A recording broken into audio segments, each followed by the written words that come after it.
Take a few minutes to introduce yourself in the chat. Let us know who you are, your name, organization, a word, or even a sentence about why you're here today. That always helps us frame the meeting, so we're in a good space to get to work. While you do that, I'd like to give a shout out to our 2021-2022 WEEA sponsors.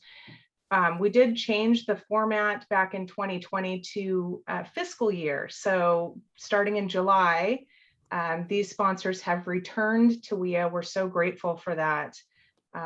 One agency, LADWP, has actually increased their commitment level. So a big shout out to Metropolitan Water District of Southern California, Los Angeles Department of Water and Power, Molten DeGale Water District, Water Replenishment District of Southern California, California Environmental Education Foundation, Western Municipal Water District, Big Picture Learning, and California Community Colleges. Thank you so much for your continued support.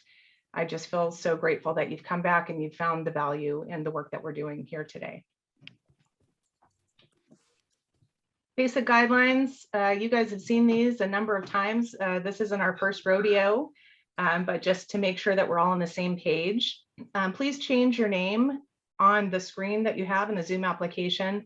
It helps us when you have a question and we want to call on you, so we're not calling on your spouse or your kid or a phone number. So please take a few moments to do that. We ask that everyone remain muted unless presenting or asking a question. Just keeping the background noise to a minimum so that we can concentrate on the work that we're doing here today. And then reserving the chat for comments. We don't host these meetings as a webinar because we really encourage active participation. We find that there's a lot of engagement in the chat, a lot of great ideas that aren't necessarily a question for the speaker or a question for our panel. So please use the chat. If you have any great ideas, you don't want to miss them, or you want to engage with somebody else, use the chat for comments. And then if you have a question, raise your hand via the Zoom application. I've got a whole team of professionals here today that are helping monitor the chat and helping monitoring our participant list. So they'll see your hand raised and we'll make sure that we call on you. For those that are new, we have 20 new people here today. We have, I believe, 46 organizations represented. We might have a little bit more than that because a couple of people registered early this morning. Many of you know who I am, but for those who don't, my name is Tiffany Baca. I'm the Public Affairs Manager of the Municipal Water District of Orange County, and I also lead the Water Energy Education Alliance, or WEEA, which you're here today. I have mentioned this many, many times, and I'll mention it again, especially for the new people. I love to hear from you. Please send me an email, connect with me on LinkedIn. Both of the links are here. I'd love to know what your ideas are. If you have any burning questions, I'm here to help answer those questions. If you have any ideas for speakers or a specific topic, I really do appreciate hearing from you. That's how we continue to bring you great content and things that you care about, topics that you care about, and speakers that you care about. A few meetings ago, I really started thinking about the way that we're speaking with students, and it became very clear in some instances we're not using they were not using their language. And so I made a commitment to start sharing pictures of my job and what is inspiring about my job, something other than, you know, I have a mortgage and it helps me pay my mortgage. I've got kids to put through college, or whatever your adult motivations are. They're not necessarily the motivations for kids. So this particular photo is at FE Weymouth Treatment Plant in Laverne. I'll share some pretty cool statistics about this particular plant. It was part of the Colorado River Aqueduct construction project. It was completed in 1940, so a very long time ago. It was the very first treatment plant built by Metropolitan Water District of Southern California. It treats water from both the State Water Project and the Colorado River, and not all treatment plants do that. So it's pretty special in that regard. The treatment capacity for this particular treatment plant is 520 million gallons of water a day. That is a lot of water, and you know, it's there when we need it, and sometimes we forget how vital that service is. So I do like to highlight how big those pipes are. Some of them are actually much, much larger than that, and that people are working daily to make sure that we have fresh, reliable, clean, safe drinking water. One of my favorite parts about this treatment plant, it has a state-of-the-art water quality lab on campus, and they complete 250,000 water quality tests a day, which is astounding. And all of those tests make sure that 19 million residents across the Southland have access to clean, safe, reliable drinking water.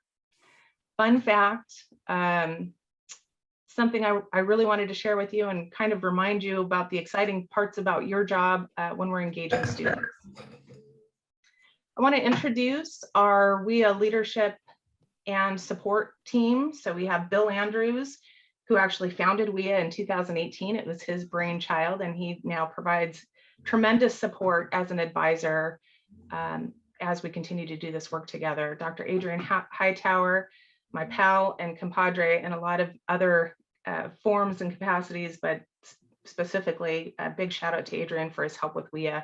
He's the education unit manager at the Metropolitan Water District of Southern California. And Walter Zeisel, the manager of outreach and education with LADWP. And Walter has heard this story, but when I first was introduced to Walter and joined this kind of movement of educating students in a very thoughtful and intentional way, Walter scared me.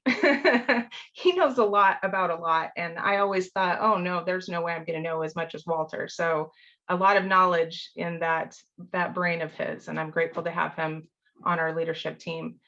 On the other side of the screen, we have my public affairs team that I'm very fortunate and grateful to lead this dynamic group of public affairs professionals. Sarah Wilson, our public affairs specialist, Katie Vincent, our public affairs and WEEA assistant, and Bryce Roberto, our public affairs coordinator. I wanted to introduce these people today. If you have any questions, if something doesn't work right for you during this meeting, or maybe you're having technical difficulties, please reach out to any of these people. They will help you. And the folks on the left, Bill, Adrian, and Walter, you'll probably hear from them in the chat. This way you know who they are. And then I'd also like to introduce our regional leads. We're so grateful that these four have agreed to step up and help us lead the breakout rooms and the conversations for each of the regions. We have Bruce Noble, who supports Los Angeles, Dr. John Caffrey, who's supporting Orange County, Rebecca Elmore supports Inland Empire, and Kurt Holland supports our San Diego region. And you'll hear more from them as they lead the regional breakout rooms a little later in the meeting. Our agenda is pretty easy peasy. We're doing our welcome and introductions now. I'm going to give a WEEA leadership update. We'll have our panel presentation. We might have it a little early depending on how things progress. And then immediately following the presentation, we'll have Q&A. We'll take a 10-minute break, take a moment for good news and announcements, and then enter our facilitated regional breakout groups. Our regional leads will come back and take 5 minutes to recap what they discussed in the breakout rooms, and then we'll close and provide information for our next leadership roundtable meeting. Our icebreaker today, and I've asked our panel if they would refrain from answering this question until the panel presentation, because I think it's really going to help illuminate the things that they talk about during the panel. But for everyone else, what is the best advice you would give to a student interested in a career in water and/or energy? If you'd like to raise your hand, if there are brave souls out there who'd like to speak aloud, then please raise your hand. Otherwise, type your answer in the chat. For me, I discovered water very late in my career. I didn't even know it was an option. But I would advise students to actively participate in their future, their own future. There are people along the way who will help you, but ultimately it's up to you. And you can't let others tell you what you can do, what you're capable of, or who you should be. That's ultimately your decision. You can do whatever you want to do. So actively participate. If you don't find the answers from somebody, you can find the answers on your own. All of the answers that you need are out there in some form or another. So let's see what we have in the chat. Katie Vincent says, explore career options and do as many observations and job experience as possible. It's a good one. Ron Weston, talk to an industry partner who works either in the field and find out what is needed to be successful during the work. It's a great one. Exciting work that is always different and essential to the health and well-being of communities. It really, really is. Nirmala, find a mentor or advisor, someone you're comfortable with to help you navigate the options. The water industry is for everyone, and it really, really is. And I think all of us are pretty familiar with that. We have the career, the technical jobs that we're focusing on here in this group, but you know, we've got administration staff, we've got accountants, we've got public affairs, government affairs, and we need every one of those people, and there are jobs for everyone. We're going to hear from one of our students today on the panel who actually is in IT and cybersecurity, and that is very, very important, and it's an emerging career in our industry. I try to connect a student to someone in the field. More importantly, this field is expanding. Speak with your high school counselor, good one, Bill. Participate in career days, camps, summer activities, and the like. Seek out mentors that you can relate to and who can help you develop an authentic voice. I love that one, Ricky. Volunteering, it's a great one, Monica. Wonderful. Start thinking about kinds of problems you want to solve. There are lots of exciting problems to solve. That is fantastic, Elizabeth. I love that. Great. A lot of great advice. So everyone's going to get a copy of this presentation, all of the materials that we share today, including the chat. So don't feel like you have to frantically write down all of these great bits of advice. We'll share them with you after the presentation. And then just kind of a disclaimer, we do offer attendee contact information after the meeting. So if you're not comfortable with that, please just let us know. Otherwise, everyone's going to get a copy of who attended today or even who registered. And we just would like your permission to share your contact information. Our leadership update. Great. I'm going to actually, these are our topics: upcoming high school teacher trainings, our deliverables and sponsorship opportunities. And then I have a great announcement about the Centers of Excellence for Labor Market Research. But Allison, if you don't mind, let's see. I have a slide up for your teacher training. Go ahead and take over. Good morning. Did you want me to go ahead? Yes, ma'am. Okay, good morning, everybody. It's great to see everybody. I too have my own Walter story, which I won't share right now. But suffice it to say, Walter has probably already forgotten more about water than I'll ever know. And he's been a wonderful mentor to me throughout my career. So it's always nice to see him. Anyway, on to our workshops. We held these workshops previously with the benefit of WEEA and MWD, and they were very successful. We got lots of great comments. It was our first kind of inaugural run. So we learned some lessons, some things that maybe needed to be changed, but more importantly, we got a really great reception off these two workshops. The one thing that still has to happen is I'm going to follow up with these teachers in December who attended and see what they actually incorporated into their lessons that they're using right now, because everybody walked away with information that they could use. So we decided as a group, thank you WEEA and MWD, to run them again. And we've decided to run them right in the beginning of Christmas break, and then potentially again in spring with a revised slate of lessons and information. So there's two different workshops. One centers on traditional teaching, which is, biology, chemistry, and physics. They follow a curriculum that's been in use by several schools. And then the second one focuses on CTE, how CTE teachers can get this information out to their students. They're 4 hours long, they're free to attend, and people just need to pre-register so that we know what we have coming. They're taught by myself and then two other teachers. One teacher in particular, which many of you know, was Juanita Chan, and she's had a lot of experience with these. So I'm really hoping that you'll get this information, help get this information out, and that we have lots of new teachers for this upcoming workshop. And I'll be happy to answer any questions that anybody might have on that. Hello. Hello.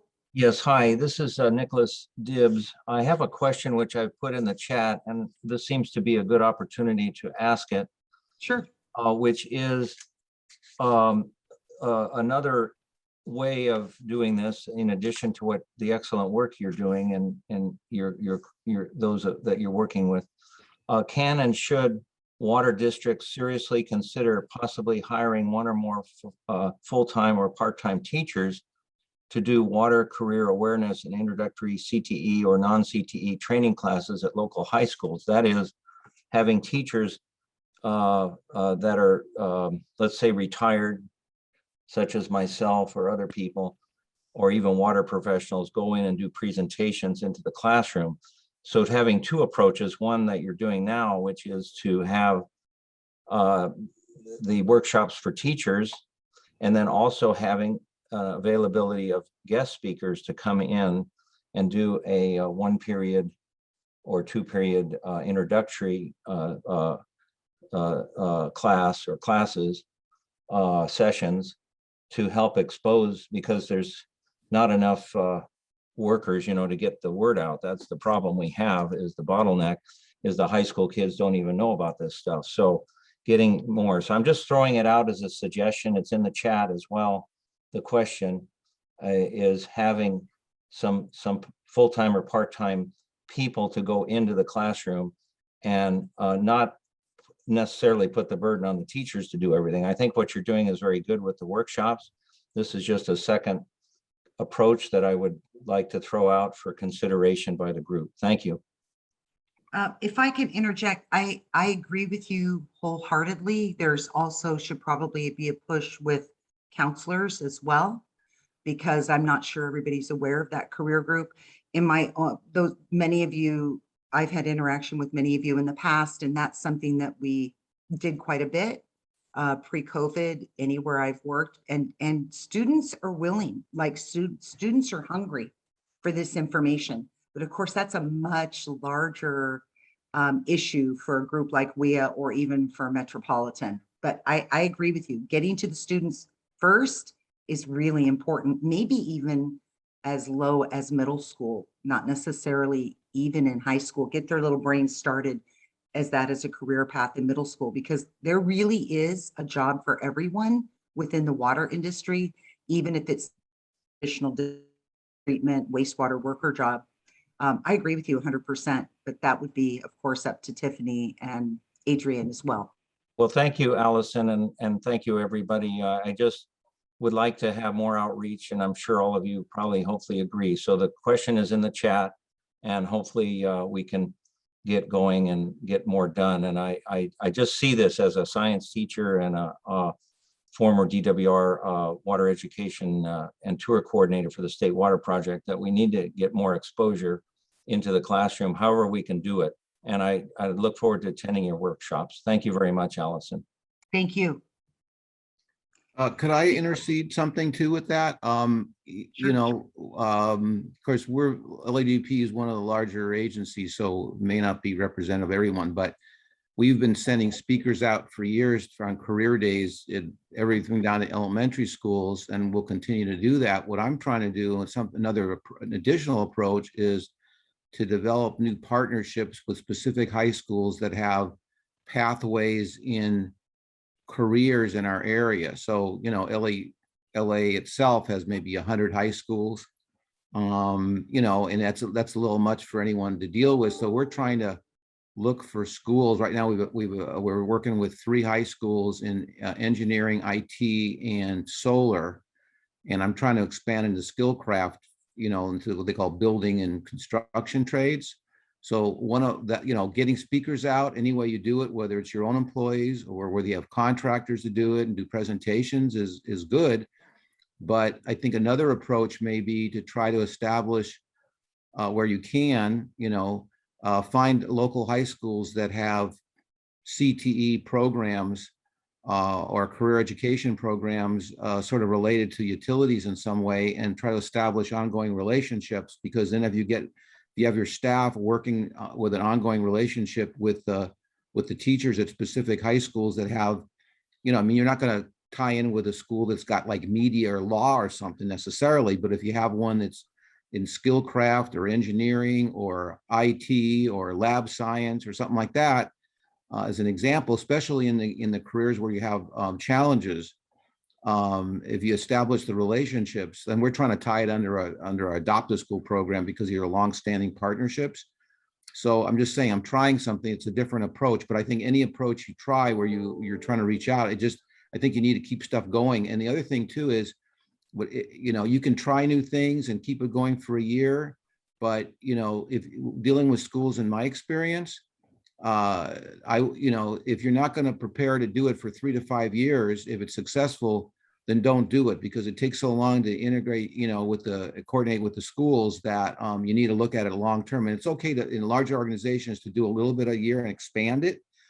But I think the relationship part is an important aspect. Certainly doing what you're suggesting is a good idea, but we've been doing that for a long time and we're still getting holes like everyone else as far as, openings. So in terms of long term, and also we get enough applicants a lot of times, but we're trying to get more women, especially women in the trades and engineering, and make sure that we're still representative of the community. So I think we're all sort of doing the same things, but I think don't forget to try to establish relationships, even if it's only with a few schools. That's a really good point, Walter. And Nick, there are a lot of water agencies that actually do hire teachers. MODOC used to, when we've had our K-12, well, initially it was just elementary school program running since 1973. And when we first started, we actually had teachers on staff who would go out and present on water topics. So I think that still happens. If that's something that you're interested in, I would participate in your own future and start doing some investigation. If there are any water agencies here who actually hire teachers to do that, please put your information in the chat and maybe connect with Nick on that point. And then I did want to say, just as a reminder, for those teachers that took the workshops in the summer, they are the same workshops, they're just refined. So there's no reason to take them twice unless there's things that you felt like you missed. It is the same type of information presented. You'll receive the same lesson plans and incentives are the same. Tiffany, this is Nicholas Dibbs again. Thank you very much. My name and phone number is in the chat, but I just feel that we need to do more at the middle school and high school level. The MODOC program initially, as you know, went into elementary schools mostly, but whatever can be done, as Walter says, a consistent effort is really good. And so I'm just throwing it out and so if anyone is willing to have me go into classrooms or do anything outreach to the schools, I'm available. Thank you. Awesome. Thank you, Nick. I appreciate Can we make that. sure we get the flyers? Somehow you'll make sure that we get the flyers either in the email or something like that, because I'd like to get it. I didn't really jump on it over the summer, but having heard how it went, I'd like to sort of promote it to our local LA teachers. I've got a mailing list of about 2,000 teachers, so I'd like to. Wonderful. Is this targeted? What's the grade level on these 2 workshops? Are these all high school, or what's the grade level? These are high school, Walter. These are high school. Okay, so that's good. We would appreciate your support on that. They did go very well, and our comments from our teachers, we did a survey afterwards, and then I'll be doing again a survey in December. But it was really good comments. We were very, very pleased with the comments.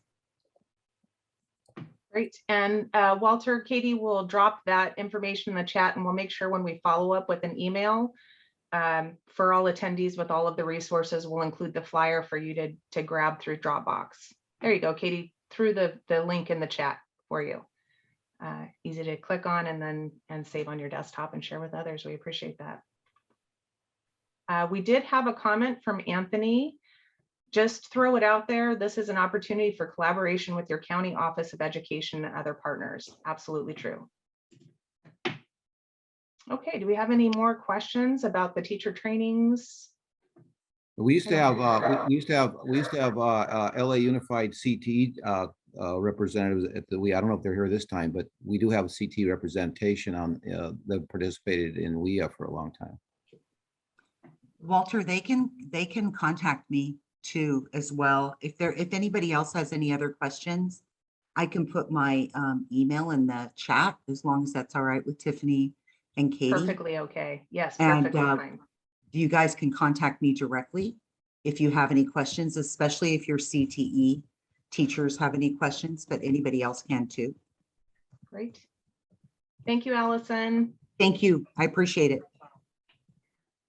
Okay, we'll move on to our 2021-22 deliverables. I always just kind of like to make sure that we're being held accountable for what we promised to do.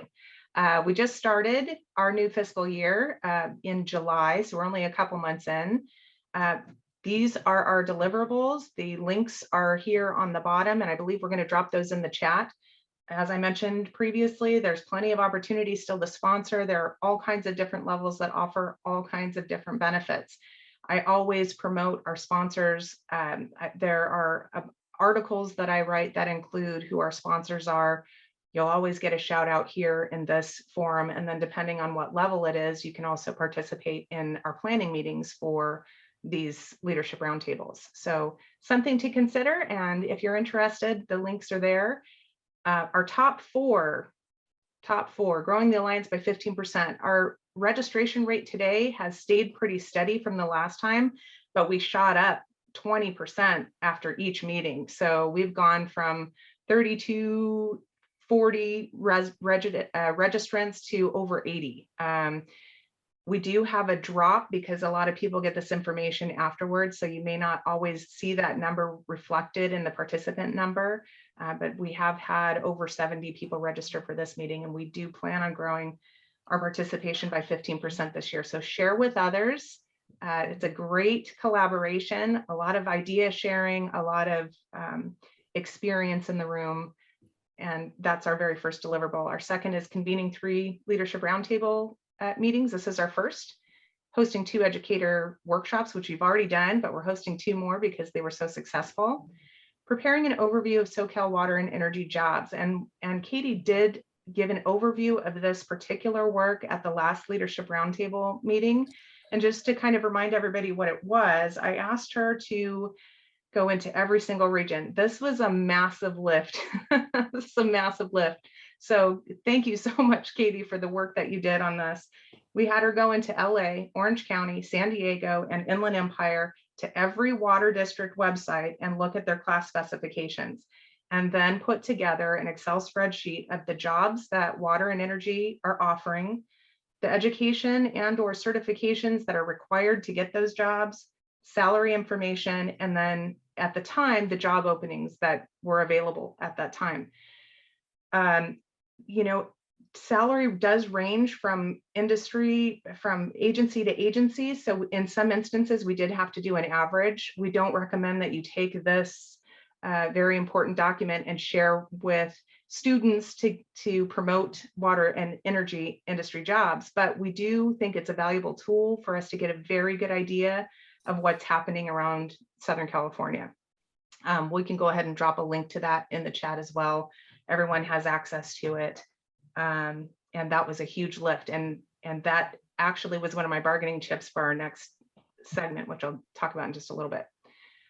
The last 4, actually, the very last one obviously won't be completed until the end of the year, but our progress reports are very robust. We talk about every bit of work that we've done for WEEA, through WEEA throughout the year, and that annual progress report is delivered to sponsors so that they can continue to take this report to their leadership and show the value that we're providing. And if that's something that, if you're considering sponsorship and you feel like that's something that you need, I can certainly send you our last year's progress report. The next 3 are something that we'll be working on over the next 8 months, which is creating a brochure for counselors. And this was at the suggestion of our speaker from the last meeting, and it just really was a good one. So we're going to develop a brochure that promote these jobs that counselors can hand out to students. We're going to develop an RFP to solicit quotes for a microsite. If you have worked with a vendor that you really like and you want us to include them in the RFP process, please let me know.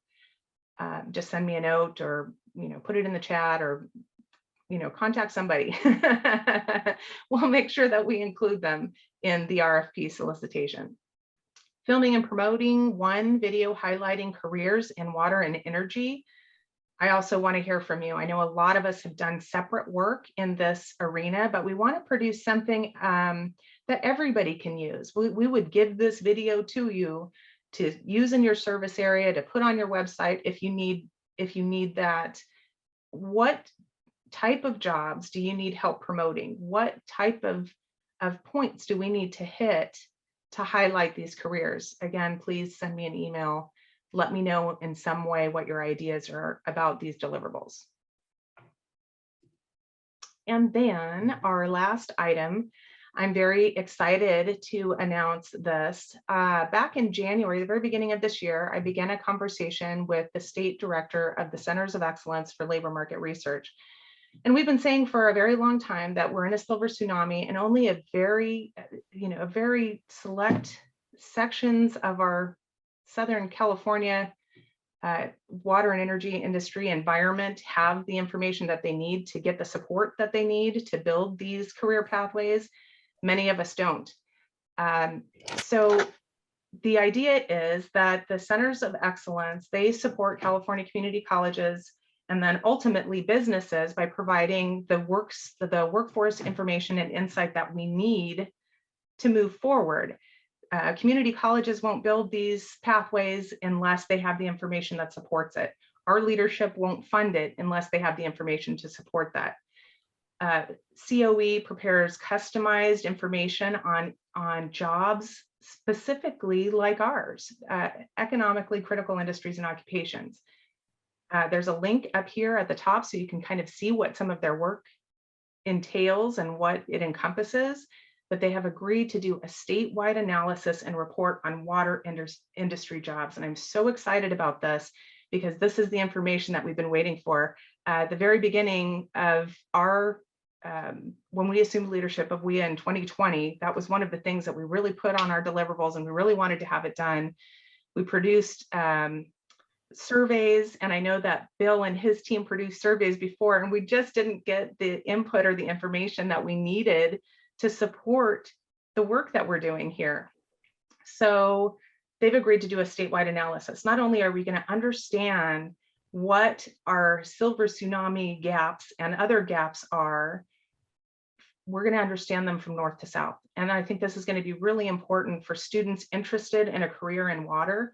It's going to be vital information for all of us. Now, the other really exciting thing about this is that WEEA will serve as the advisory for this work. So when I have more information, we have a solid work plan, I'll reach out and ask for volunteers. We want to make sure that every region is represented.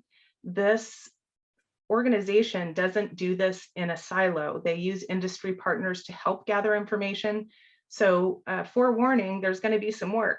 We're going to need you to commit. If you decide that you would like to be part of this advisory, we're going to need you to commit to do the work. But the information that will be provided is just extremely valuable. So let me know if that's something you're interested in, and I'll keep you in mind when we move a little bit further. But it's a really big announcement, and we're really excited about that. Okay, before we get to our panel presentation, just want to make sure there are no questions. Here we go. Are there existing brochures somewhere for ages 18 to 30? Not to my knowledge. Does anyone else in the room know of existing brochures that highlight water and energy jobs? Does anyone have any of that information available? Something that counselors are already receiving?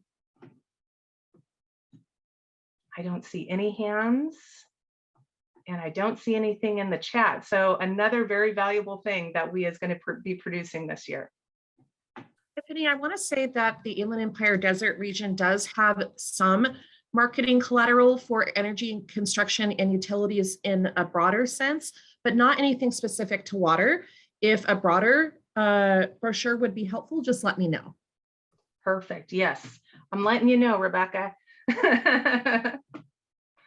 All so right. Tiffany, this is Bill. I just want to say congratulations for getting the community college folks and that Centers for Excellence involved and interested and committed, because this will support all 4 regions of WEEA. Great work.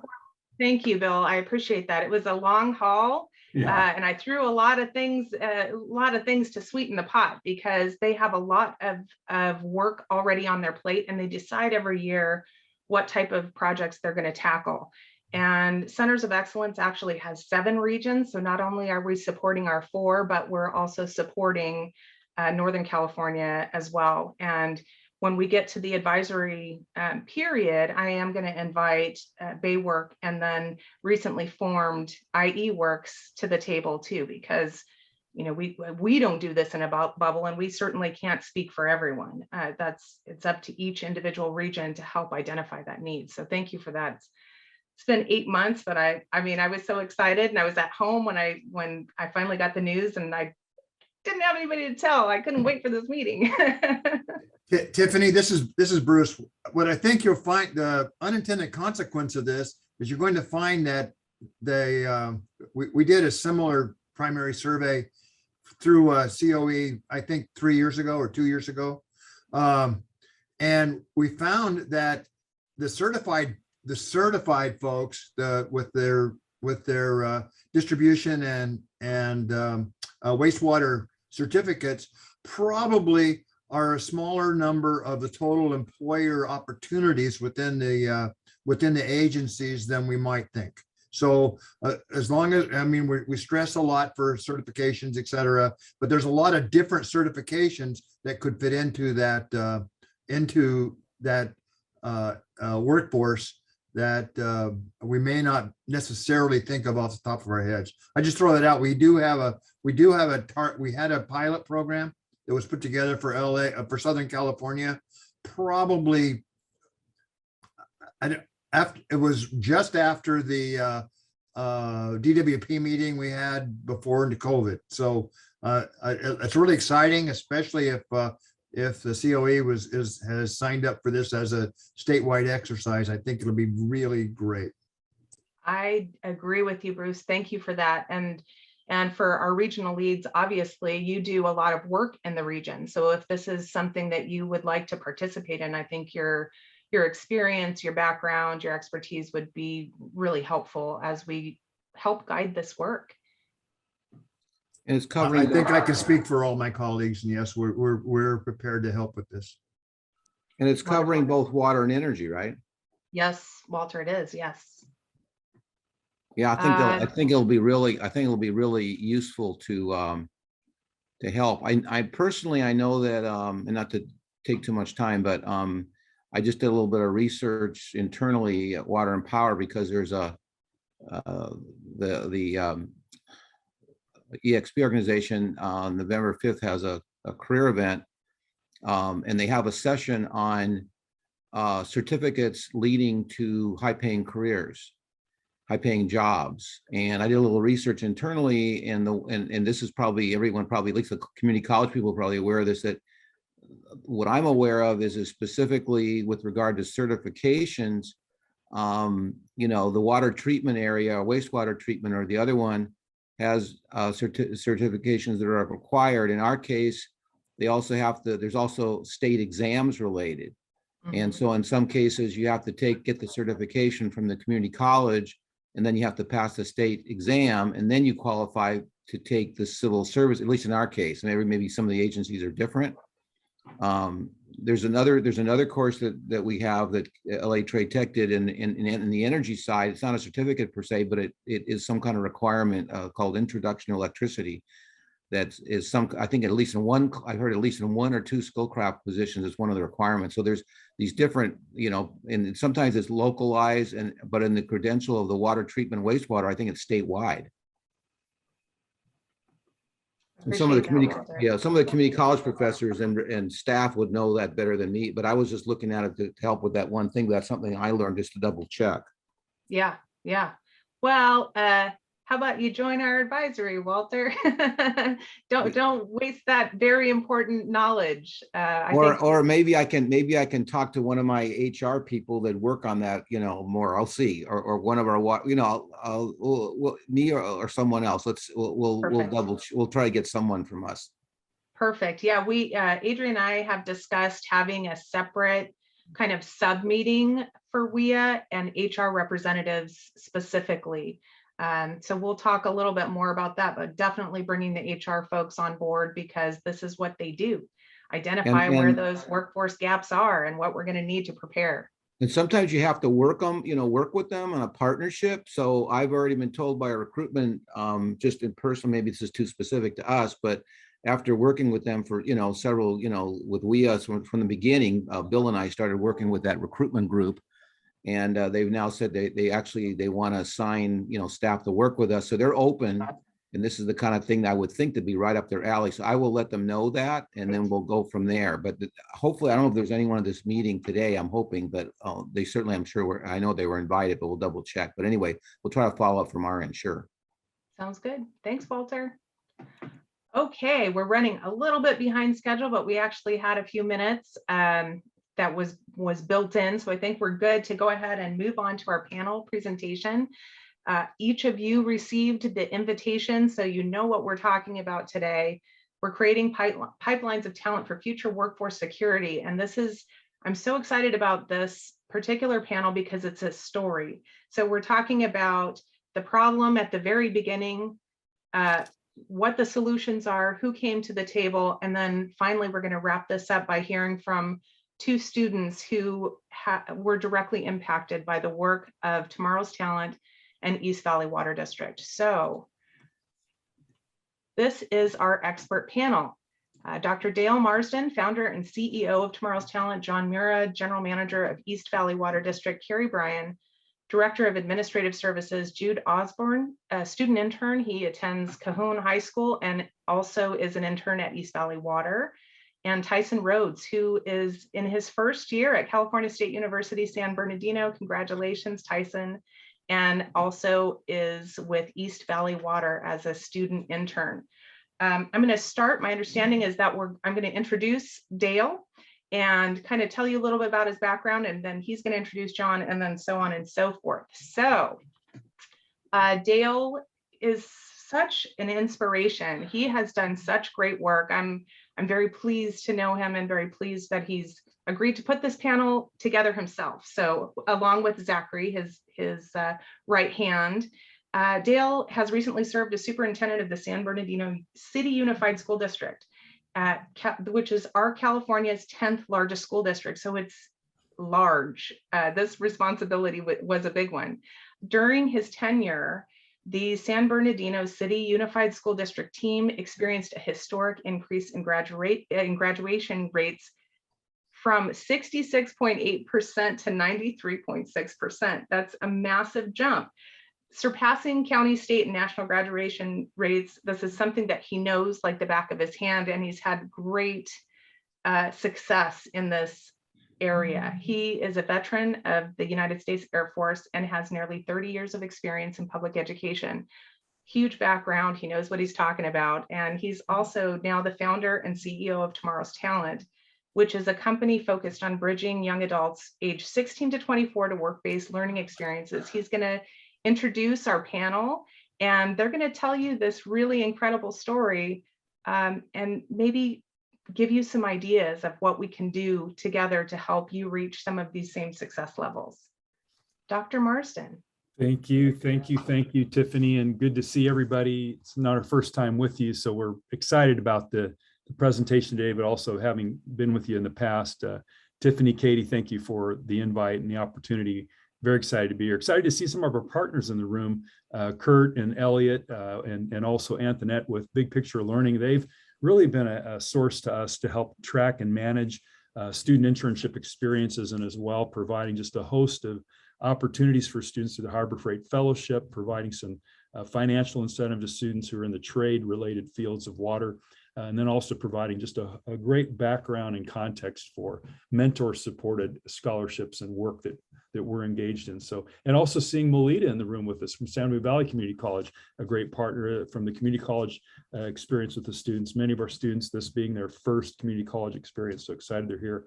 Zach's going to drop a flyer that's developed by East Valley Water District that now is used, as you were just discussing this earlier, with our education partners and community partners, community-based organizations to communicate.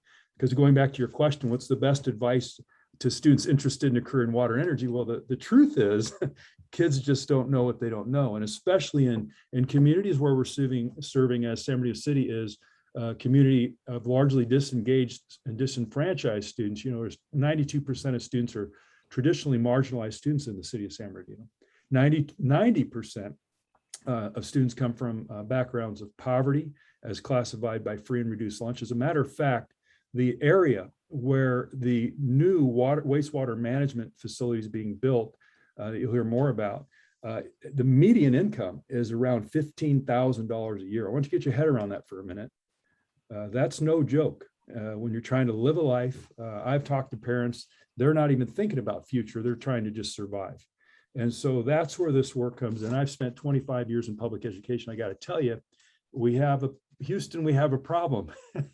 You know, this goes back to research I heard from Gallup, you know, probably back in 2014, they spoke before 8,000 of our teachers.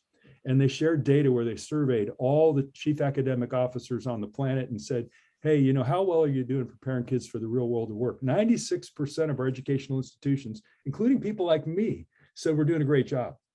Then they surveyed folks like you in the business and industry sectors, and the answer came back 11%. Therefore, the bridge behind me. So as Tiffany said, this is a bridge building experience or bridge building story that we're wanting to share with you. And really it was codified for me when I read a 2020 US Chamber of Commerce report on talent finance, saying that the future of talent finance requires 3 distinct entities, because folks, I know we can't do this work alone. Look, I've shaken a lot of hands on a graduation stage, a lot of them, and a lot more than we used to. As Tiffany mentioned, our grad rate went from 66.8% to 93.6% in that context. There's a lot of hands shaken, and the truth is we don't really know what happens to our kids when they leave that stage, and the data tells us they don't go very far. Therein lies the challenge. I mean, today there are 10.9 million job openings across the US, and there are 6 million youth that are disengaged, meaning they're not in work and they're not in school across our US. Just in the county that I serve in San Bernardino City, where I live, the county where I live, 200,000 youth are disengaged, not in school, not in work. Half of them, 100,000, are actively seeking employment. So we have a bridge problem is the issue. We have students that are trying to get into industries they just don't know about. We have industries like yourself that are just trying to get kids in the door. And so that's where, you know, the work that we do, what Tomorrow's Talent does is, as Tiffany so well described, we bridge young adults to work-based learning experiences by working with employers to customize these experiences based on the capacity of that employer and on their needs. So we develop micro internships, paid internship experiences, all the way through to a registered competency-based apprenticeship if necessary. And our approach is a ready, fire, aim approach. Look, we just get stuff done, less talk, more do. And this is a well-established program that we've developed now where we want to emulate this really across the state of California and beyond, because our vision for Tomorrow's Talent's audacious. We want to connect 1 million students in work-based learning experiences. So as you heard, I've got over 25 years in public ed. I also continue to sit, and was recently reappointed to the local county workforce board, where we use predictive analytics to drive the building of our pathways. Because in addition to our grad rate, we also doubled the number of kids ready for college. How? How did we grow our grad rate and our college rate? By focusing on actual careers where students would land. We grew our pathway experiences for students from 5 to 53 pathway experiences using those predictive analytics from workforce, including, as I was leaving the superintendency, leaving a perfectly good job to think about what I wanted to do next. We actually had the ribbon cutting ceremony within like a couple weeks after I announced my departure, ribbon cutting ceremony for the East Valley Water District's water pathway at Indian Springs High School. And so there we were in February doing the ribbon cutting. And then in March, we have COVID, you know, the entire tsunami of COVID.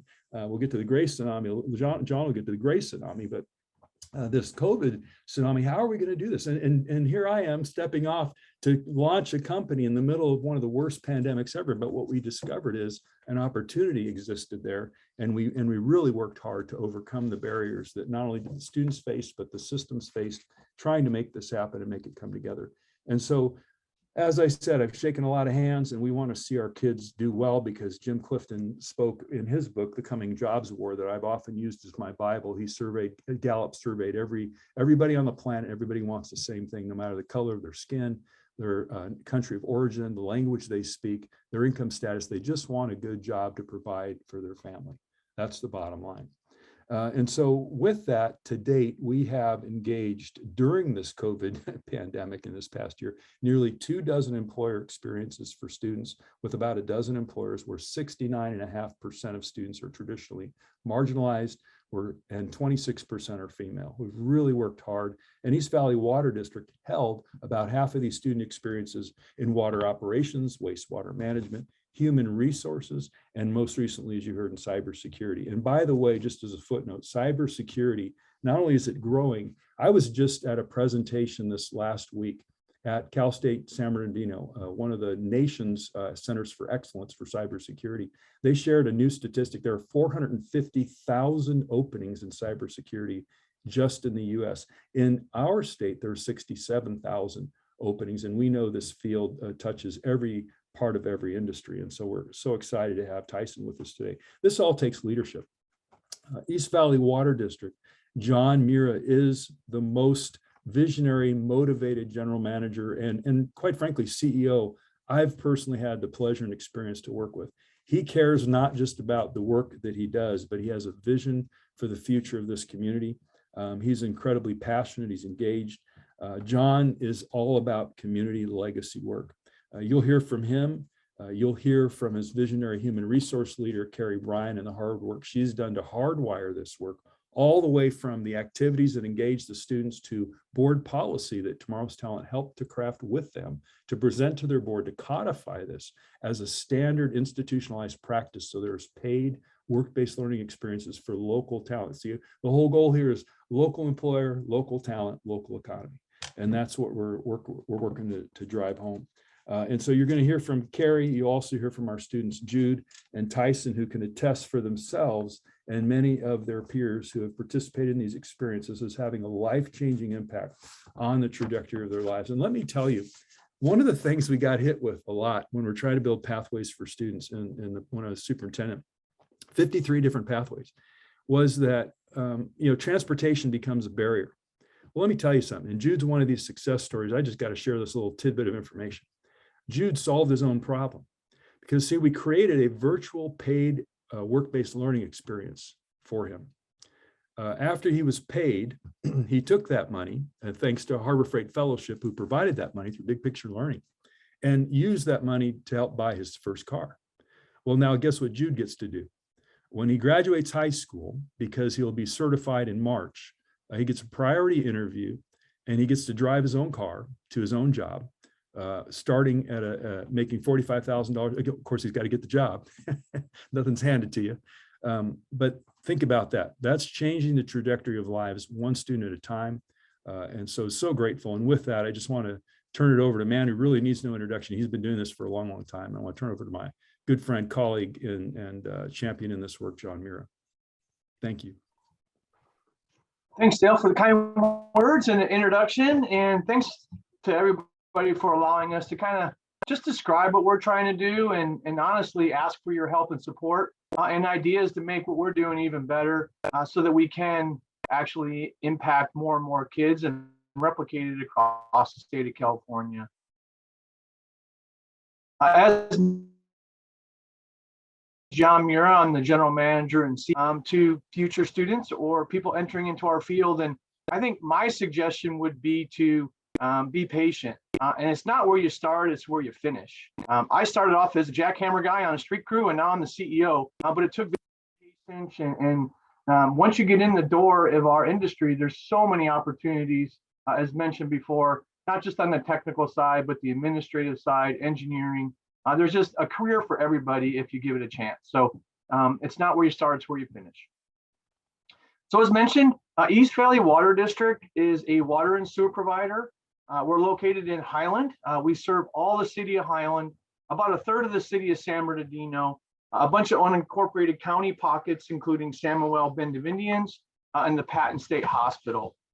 We have about 103 customers, which is 23,000 accounts, and over 50% of our population is classified as a disadvantaged community. So we have our challenges. We have 67 full-time employees. And we realize that, like all of you, We have a huge retirement wave about ready to hit the shores.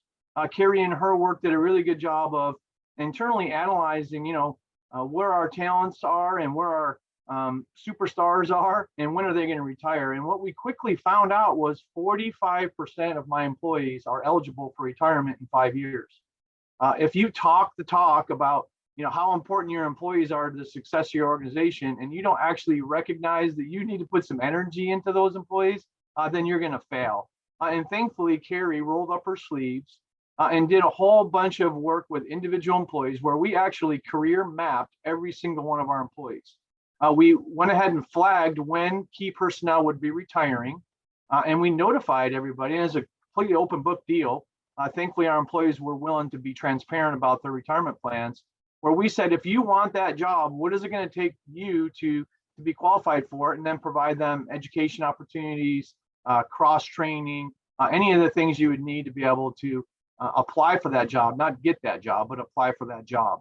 And we started realizing that we've got some big problems, that even with internal candidates, we don't have enough talent internally to be able to do it, that we need to go outside of our doors and figure out what we're going to do to fill some of these jobs.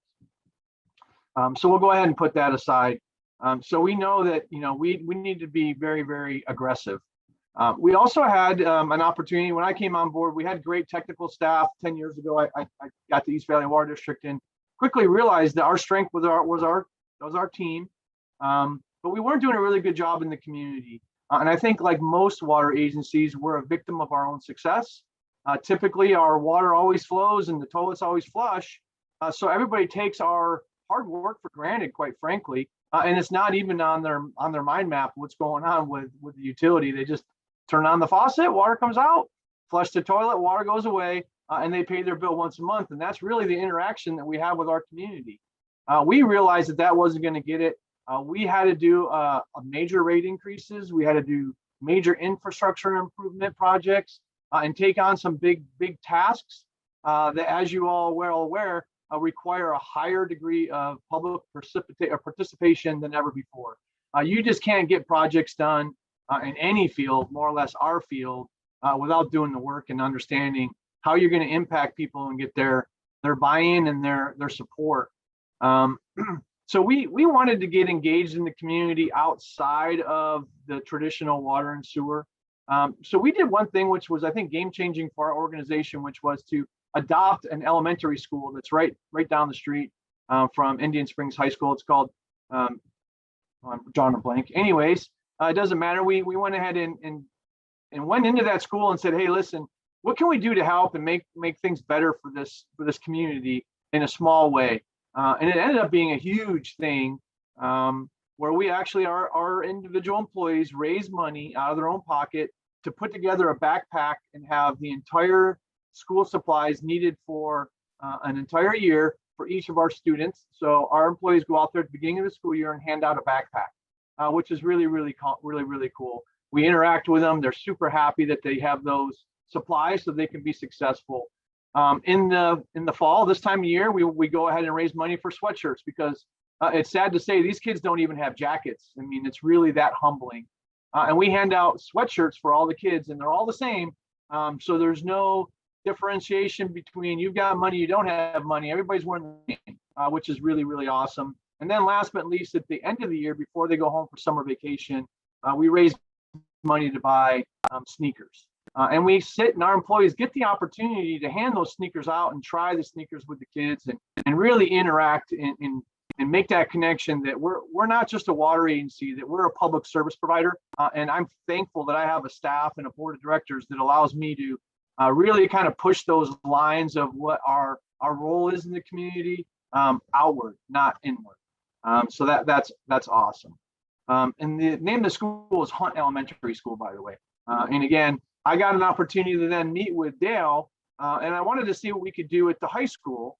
So I started talking with Dale, and come to find out, I mean, I can't remember the statistic, but it's something in the neighborhood of 60% of the kids that start in the classroom don't end up finishing that school year in that classroom because their parents and their economic situation is such that they're moving all the time.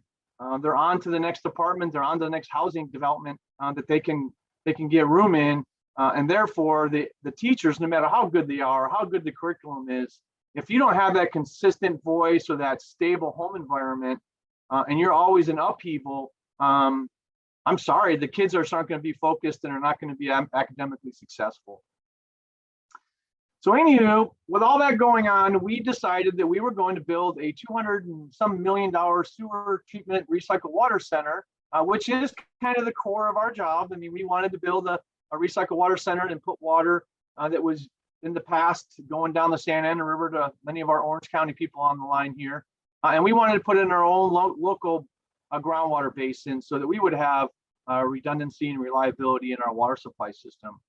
And we located that project directly across from Indian Springs High School, which is where Dale and I really got to know each other.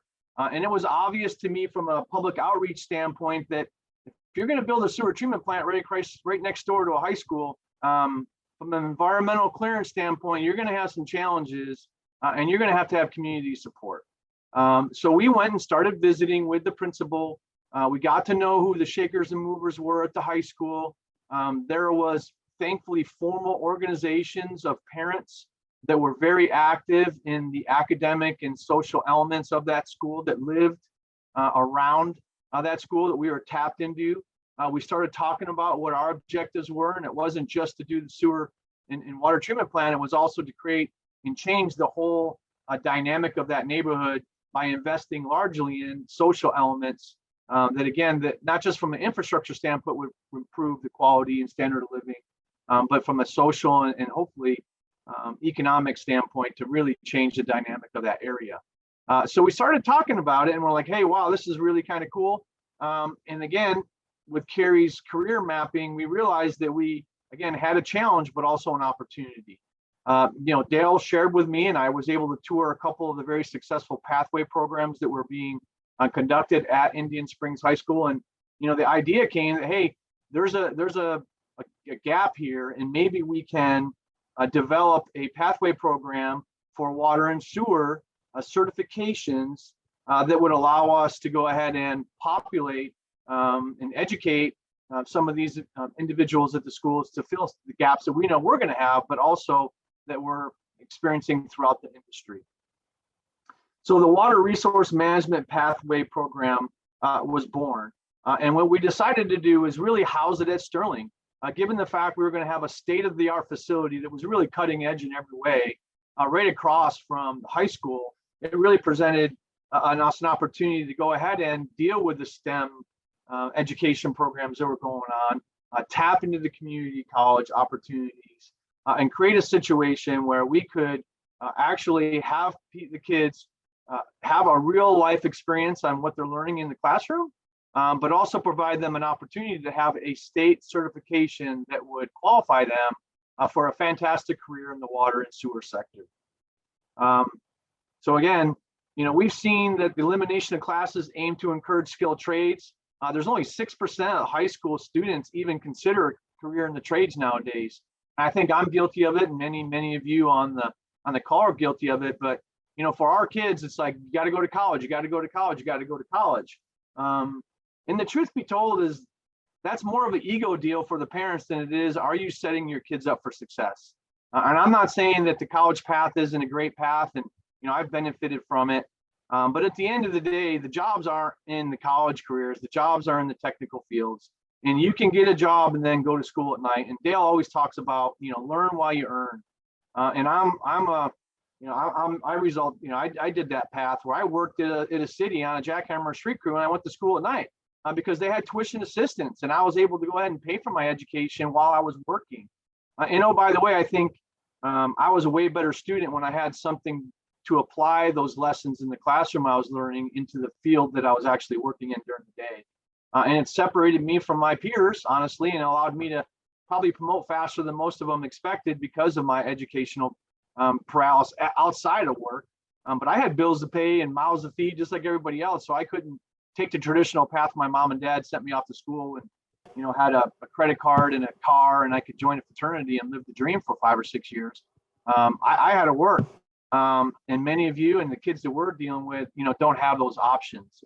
So it's not like college isn't important, but it's how you sequence it and how you put it into your career. So as you know, water and wastewater careers provide a needed public service and a consistent paycheck in a wide range of education and skills required. So the district partnered with San Bernardino Unified School District to develop the Water Resource and Management Pathway Program, a career readiness and professional development program aimed to engage and prepare high school students for career opportunities in the water and wastewater industry. It introduces students to the importance and value of working within our industry and hoping to inspire students to pursue a career in public service. The Pathway program offers industry expert-led courses, hands-on training, and a career launching instruction to help prepare students for a career in water. Students receive practical educational training, including tours of East Valley Water District's facilities, tools and water testing demonstrations, and instruction by our staff. Organizational benefits for our organization include many things. The program has allowed our staff the opportunity to invest their time and energy into students. When we are doing our kind of study of our current work environment, what we've noticed or what we learned was the next generation of employees, although they want a paycheck, but they want to do something bigger than themselves. And they want a career that, you know, is broad enough where they're satisfying many different elements of their life. And I mean, what a better opportunity for us in the sector that we're in when we're working on things that give back to a community that really change their trajectory. Again, and we talked about a standard of living of our communities. And it's really kind of cool when you're working on things that are going to outlive you. You know, Tiffany showed the picture of that treatment plant earlier. I mean, how many people had their hands on that project back in the day that their kids and grandkids can go and say, hey, my grandfather, my grandmother worked on that plant. I mean, for me, I know that's what really excites me and gets me jumping out of bed in the morning, is knowing that I'm working on something very important that many people really need and lean on. It's going to outlive me and probably outlive my kids. I mean, that means something, and that is a real draw for our industry for the next generation of employees that we need to take advantage of. Because again, they don't just want a paycheck. They don't want to just punch out widgets. They want to do something that has meaning. And I can't think of a career that has more meaning. So our staff takes great pride in having that opportunity to do that and give back. You know, we pay them. So it's not like they're doing it all on volunteer time. It really is part of our culture and who we are as an organization. And again, those connections are super important to the functional or the technical element of what we do as a water agency. You know, those kids all have parents and they all have neighbors and they all go talk about how great East Valley Water District is and how we're actually investing in them in the human capital, not just the pipes and the plants and the reservoirs, but we are embedding ourselves and we're showing that we are, you know, caring people that really want to give back to this community and be part of it. It's just awesome because you're just great. All these fans and all these rock star people that are willing to defend you at every turn. And every time someone posts something on social media about us, we've got a bunch of people that go ahead and police that and say, hey man, don't be saying anything bad about East Valley Water District. I mean, they're taking care of my kid, or they really did a good job here or there or the other thing. So building that positive capital is super important for an organization when you know no matter what, we're going to have a pipeline break in front of someone's house. We're going to have a project that goes over budget. We're going to have to raise rates. And if you, from a management standpoint, are making those investments and that organization's making those fans in the community, I'm here to tell you it's a lot easier to get projects approved, to get projects constructed, or rates passed if you're giving back and you're demonstrating that you're there for the long haul and not just to go ahead and get a paycheck and go back to wherever you live. So since kicking off our program in 2020, we've had 11 students complete micro internships. We've had 6 paid internships and 3 students are ready to take their state distribution exam in March. We need to keep in mind that in order to take the state certification classes, you have to be 18 years old and you have to graduate high school. So again, you know, we've got kids technically and literally in the pipeline, and we are really looking forward to seeing how well they do in terms of getting their certifications and hopefully getting a job at either our agency or one of your agencies in the near future. So the program is able to continue during COVID-19, and I give, you know, Carrie a lot of credit for having to really reinvent the program before we even really got it going because COVID just really messed it up. But we've kind of kept it going, which is really good. And we still have our network and we're engaging and keeping people industry or interested in our industry. So what am I asking from you guys? We're trying to do it all on our own, and we're happy to lead because I think it's in our own self-interest to be able to kind of train and develop the next talent, and then we get to cherry pick the best and the brightest. I mean, again, at the end of the day, we've got to be successful. So there's got to be a return on that investment. But we really do think that this is a program that would benefit every community, not in just the state of California, but the entire country. These are fantastic jobs to start off at 50, 60 grand a year. We all know, but the kids don't know. And again, you can start off with a high school education or even a high school dropout like I was. So there's really no barrier to entry other than an interest and some effort. And then once you're in the door, then you can chase any dream you have academically or technically and still stay within our field. And the great thing is your pension goes with you, which is something, again, Tiffany, the kids probably don't appreciate, but us older folks you will definitely appreciate later on in life. So we need to sell those opportunities and why there's a benefit to our field. So we're asking you for a couple things. We're looking to work together so that our students who participate in our pathway and receive a certificate, which includes, training in terms of writing a resume, learning, the soft skills, and that, guess what? When you have to be to work at 8 o'clock, it means 7:45, not 8:15. That you need to put your phone away when you're working.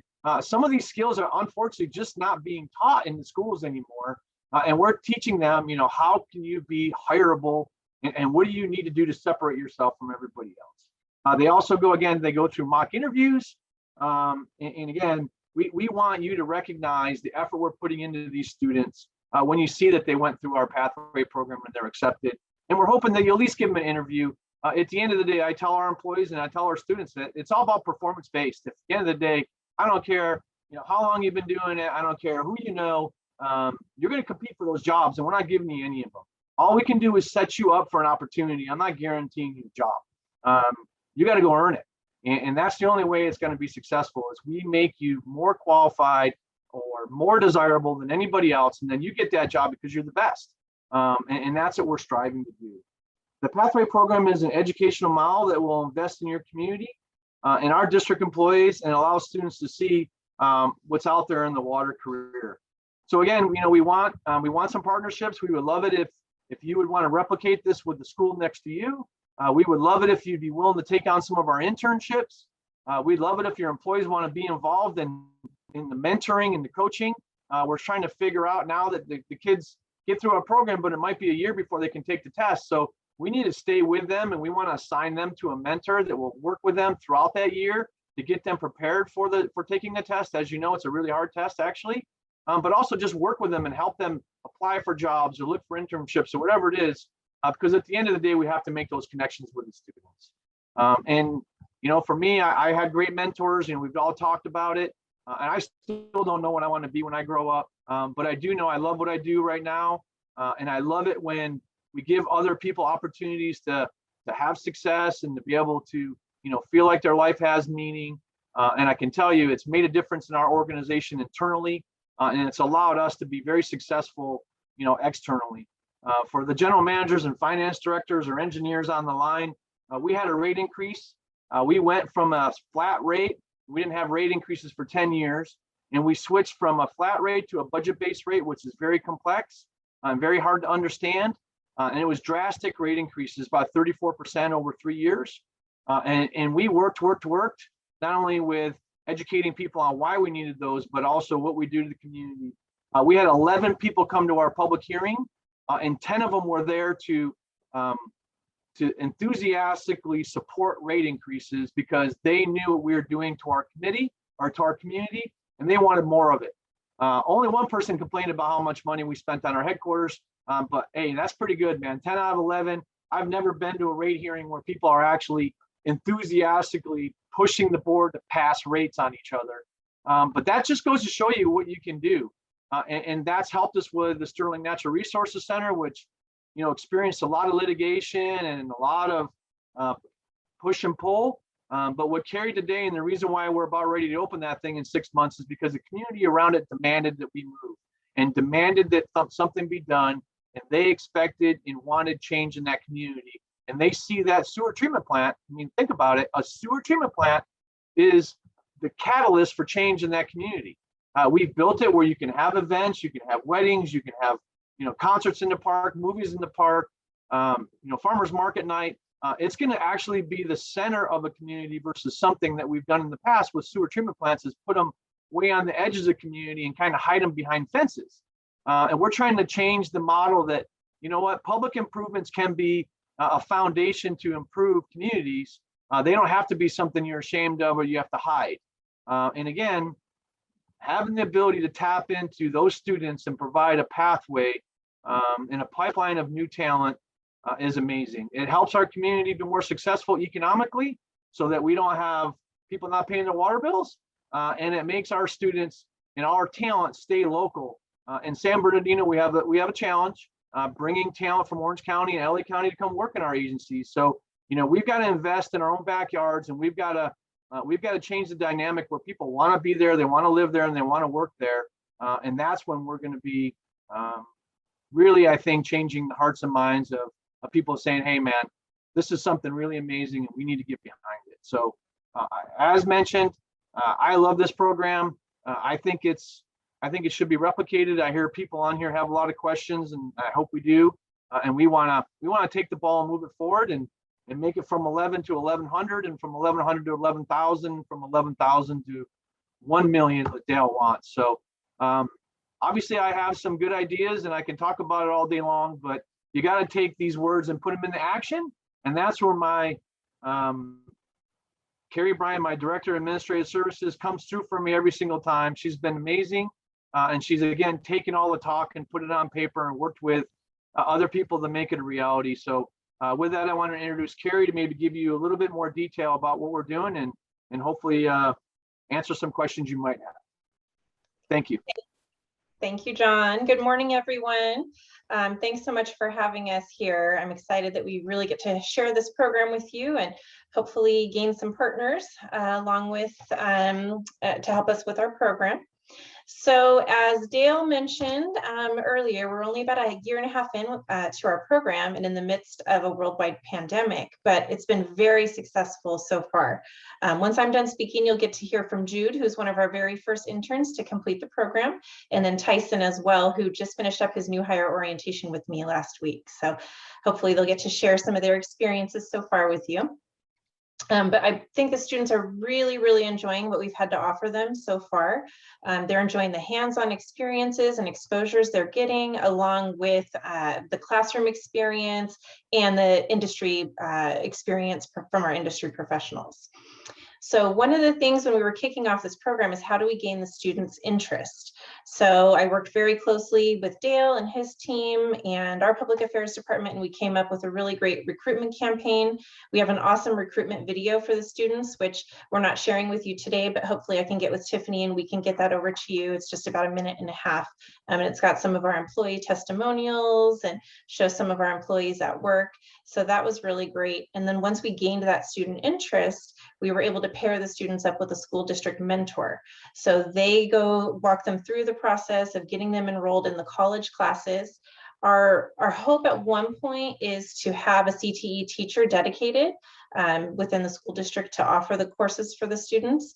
And hopefully that could even be one of our employees at East Valley Water District. But for now, we've partnered with San Bernardino Valley College in their water technology program. So when we started with the pathway program, we have the students take the Introduction to Water and Resource Management course. So that just gives them the basic overview. And then the next 2 classes that they are responsible for taking is the entry-level water distribution and water treatment tests. So those are what really tee them up to be prepared to take the certification exam when they're able to. And then also along with the industry experience that we're giving them. So with the partnership with San Bernardino Valley College, the students are able to earn dual credit. So they get the college credit from taking the courses, but then they also get to take it as an elective course for high school. So that's something that's really cool for them. And then also the courses are free to high school students. So they're not having to pay anything out of pocket. Their families aren't having to pay anything. So that's really great. And then I know a lot of people have asked me, how do you have the time to dedicate to this program? As John mentioned, we're a pretty small organization with 67 employees. I have a very small staff, so I don't have the time and staff power to allocate to this program, but that's where Tomorrow's Talent has come in and been such a great help and support for us. So they're basically the middleman and the point of contact and dealing with the student participants and organizing things with parents. We've had a lot of great parent support and just basically setting up our meetings and outreach to our students. So once the students have completed at least one course and they show interest in that internship, we do a mock interview with them just to kind of see how they, actually I wouldn't call it a mock interview, it's an actual interview to get them ready for the internship. And they show that interest, they've conducted their research on our company, they've taken a course, and then we get them ready for the internship. With the internship requirement right now, we are offering the interns a 60-hour internship. And this number, the 60 hours, came from Valley College's work experience program, which the students have to complete 60 hours if they want to earn that work experience credit. So one of the things that I love about the program, outside of just the hands-on experience, and John briefly mentioned, is the career readiness skills we offer. So the first part of the internship, the students are with me and my staff, and we go through a full new hire onboarding. We go through all the new hire paperwork. We have them complete a job application, which is something these students have never done before if they haven't worked a part-time job. We give them the exposure to, filling out their tax forms, answer any questions they have. Although they're not eligible for health benefits and pension benefits and things like that as interns, I still fill them in on some of that so that they have a good understanding when they're ready to enter the workforce, what some of the things to look for are. And then a big focus on for us is on resume writing and cover letters. So I know as a hiring manager, that's one of the things that I look for beyond the job application is the resume and cover letter, because that's what's telling you more of the story. And a lot of high school students don't realize that any kind of volunteer experience, athletics, extracurricular activities, things like that can be included on a resume. So they feel, oh, I don't have any work experience, I have nothing to include. But we kind of help them through that and get them ready so that they have that resume and cover letter that's ready to go along with their application when they're ready to start applying.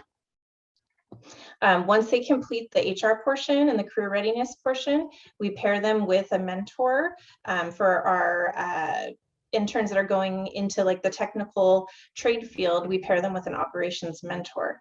So Mike Hurst is one of our wonderful employees. He's our water quality coordinator. He has been our main mentor so far, and he's really great. He has a great story to share with our students. He was a troubled youth that found a lucky in with the water industry and started his career and really advanced. He's highly certified. He has his Distribution 5 and Treatment 5 certifications. So he's a really, really great mentor for the students. And he was actually a teacher at Valley College who we're partnering with, but once he had his kids, he didn't have time to do that anymore. So this is his opportunity to kind of give back and work with the young folks again. So our plan post-COVID is to have the students coming on site, which we're going to start with Tyson. And up until this point, though, we've been able to have a really successful virtual opportunity for these students. Our staff really thought outside the box, created a lot of videos, kind of like a day in the life of a water maintenance worker, a water treatment operator. We even have videos on the tools and equipment that are used in the work, so the students can see, what do they use the jackhammers for? What do they use a backhoe for, a Vector truck? So even though they can't be on site, as of yet, we've been able to give them that hands-on exposure. And then Mike, our mentor, also came up with things that the students could do from home. So they've been able to do their own water samples at home, and then we send the results off to a lab, and they've been able to discuss the results from those, read meters in their water or in their neighborhood, and then review their own at-home water usage. So they've still gotten to have that hands-on experience that they weren't able to get with us at this time. So at the conclusion of the internship, we do the mock interviews. So this is where, and Jude had to be subjected to this, so hopefully he learned a lot from it. But we have 2 or 3 employees sit and interview the intern. And these are employees that they haven't met with yet. So the students aren't familiar with them. And we have a set of interview questions that you would see similar to an entry-level position like a water maintenance worker. And then at the conclusion of the interview, they give the students feedback and allow the students to ask questions. So hopefully it's a great experience for the students. And then at the end, we honor the students with a luncheon and the certificate that they completed the internship, along with the pathway courses. So that's one of the things, as John mentioned, one of our asks of you today is to honor that certificate that we're giving to the student and just allowing them in when you have that entry-level opening for an interview. Last thing I want to mention is one of the questions we're often asked is, how did you get your board's buy-in? So we have a board that truly embraces our vision statement. As John mentioned, enhancing and preserving the quality of life for our community through innovative leadership and world-class public service. So this pathway program really furthers that vision, along with supporting our succession planning process. And what better way to support that succession planning process and the upcoming silver tsunami that we always hear about than through this internship program and having students ready to start their careers with experience. We make sure to keep our board briefed through update memos and presentations. We recently took our internship program policy to the board and they adopted it. And then all funds that we allocate to this program are brought to the board for approval during our fiscal year budgeting process. So before passing this on to Jude, I would like to answer the question of advice that I have to future water professionals. And that would be to take on any internship or volunteer program that you can, even if it's unpaid. So prior to starting this pathway program, I think about 2.5 years ago, we started a volunteer program, and it's been a big success. We have people that are interested in just a career change. We have young people interested in careers in water, people interested in administrative careers, so all across the board. But they've volunteered their time for free, no payment, and we've actually hired 2 full-time employees from that volunteer program. So we've seen that be successful. So we, hopefully we'll be able to hire some interns from this program as well. But anything you can do, even if it's unpaid, just to gain that experience and exposure and ultimately get that foot in the door. So thank you for your time. And next I would like to introduce Jude Osborne. Hi everyone, my name is Jude Osborne. I'm a high school senior at Cajon High School and a former intern at East Valley Water District. And I just want to firstly start off and say, thank you for giving me this opportunity. It's very humbling, I guess, to make sense. Yeah, so just thank you for letting me be here. I just wanted to say, my advice for students would be to find your passion. And growing up, I was born and raised in San Bernardino.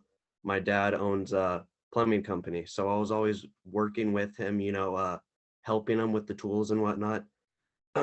Excuse me. And so I always knew that I wanted to do something with my hands and in the water field. And I was approached by Rose Gonzalez for this opportunity. And this was really what helped me find my passion. Going through this internship, it was paid. Like Mr. Marsden said, I was able to buy my first car. And I felt like I was just set up for success. As a high school student, to know what to do, what I want to do as a career choice after high school, immediately going from high school to a job, it's just quite special. And yeah, it was a really great experience. Tomorrow's Talent, East Valley Water District did a great job throughout. It was like they said, one of the greatest pandemics, and they really worked hard and pushed through to do this for us. And it was just great.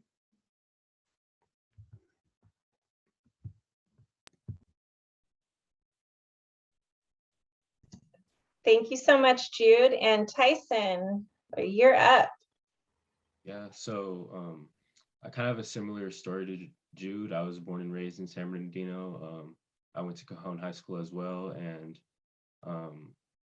I kind of got started with cybersecurity and IT in high school when I heard about the cybersecurity pathway that they had. And at first I was a little bit unsure if I wanted to join it or not, but I decided to just try it out. And through that pathway and through that experience that I gained in high school, I really found a passion for cybersecurity and IT work.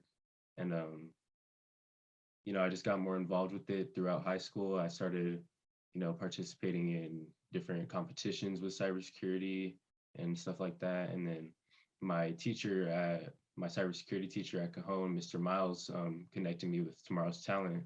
And, they connected me with East Valley Water District. And first we did a micro internship, and that was just a few hours long. And I got to speak with the IT department at East Valley, and that was a great experience. I got to talk to the different members of the team and see how they got involved with IT and see how the different steps that they took and the different career options that there are in the field. And so even just that micro internship was a really great experience for me, and I learned a lot. And then now I was fortunate enough to get a paid internship opportunity that I'm just starting now, and I'm just really excited to begin working with the IT team there, and I'm just really thankful for the opportunity.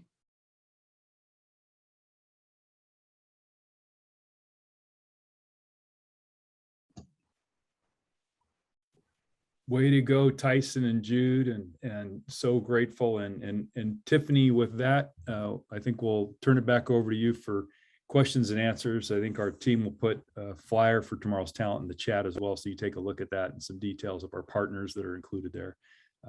Again, thank you. It's been a pleasure. When you hear one of those stories that gives you the chills, like throughout the presentation, and I almost got a little teary a couple of times. This is so inspiring. I know it's a little kooky, but thank you for all that you do. And thank you for investing in tomorrow's talent. Honestly, these are the people who will be filling the jobs that are so essential to the needs of everybody. Water is life. And the students that come in and accept those jobs and accept that responsibility, because truly it is a huge responsibility. We need to make sure that they're inspired to do that they understand what it means for their future, but also to the future of all of us. So really great panel. Thank you so much. So we're going to turn it over to Q&A. I'm going to ask, I know each of you have submitted a question for our panel, but if you'd like to be brave and raise your hand and ask your question live, that would be great. And if I don't see any hands, we're just going to move right to the chat. But if you'd like to ask your question, Adrian Hightower, please unmute yourself and ask your question. Hey, thank you, Tiffany, Dale, John, good to see you all. John, I had a question for you regarding your EIR process for the Sterling Resource Center. I know it's been a long process. That EIR process predates the current pathway. And so the unfair question is, could you speculate that if you had done the pathway sooner, would that have helped your EIR process, do you think? And it's a loaded question because I think a lot of water agencies, including Metropolitan, are going to be investing in recycled water programs. I think there is a natural synergy between investment in career technical education and the community. So if so, could you speak to that? And if not, I'm happy to be corrected. Our EIR went really good. Unfortunately, we got sued by the city of San Bernardino for unrelated issues, which complicated things. But all in all, our EIR went really well. But as you guys know, cultural resources in education, all that stuff is now an element of your EIR that you need to address from a technical standpoint. But from a community relations and support standpoint, if you don't have people willing to write letters and willing to go to the mat for you, you're going to have a hard time getting really complicated projects put together. So in terms of timing, we had already made major investments, with Hunt Elementary School. We kind of knew what we were going to be doing with Sterling Natural Resources Center before we actually engaged in the technical work of the EIR. So we'd already been meeting with Dale and his team. We had a great partnership with Dr. K, which is the former principal over there. We're engaged and we had the networks made available to us. We were talking to people.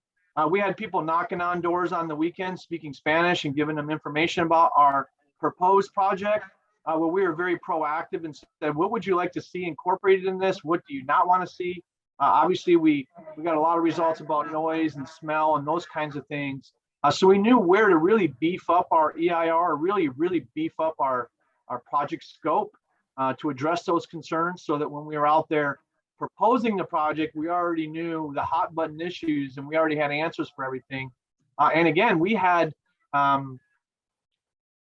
people coming to our events, man. They were like plants, kind of, to be honest with you. They were there to ask the questions we wanted to ask. It's all part of the deal, man. You got to put the effort in and script some of this stuff. And we have an army. I mean, literally, we have an army of supporters out there that we engage in all the time. So it's not just that neighborhood; it's every neighborhood that we've made investments in. And I can assure you, I have a go-to person in every homeowners association or every element of our service area that if I have an issue and I need a megaphone, because sometimes I can't be the one saying things, I need somebody else to say it for me. We've got an army of people, and it's because of the extracurricular activities that we do. It's not, you'd think that they would be satisfied with just having water and sewer, but let's face it, that's not the reality we live in.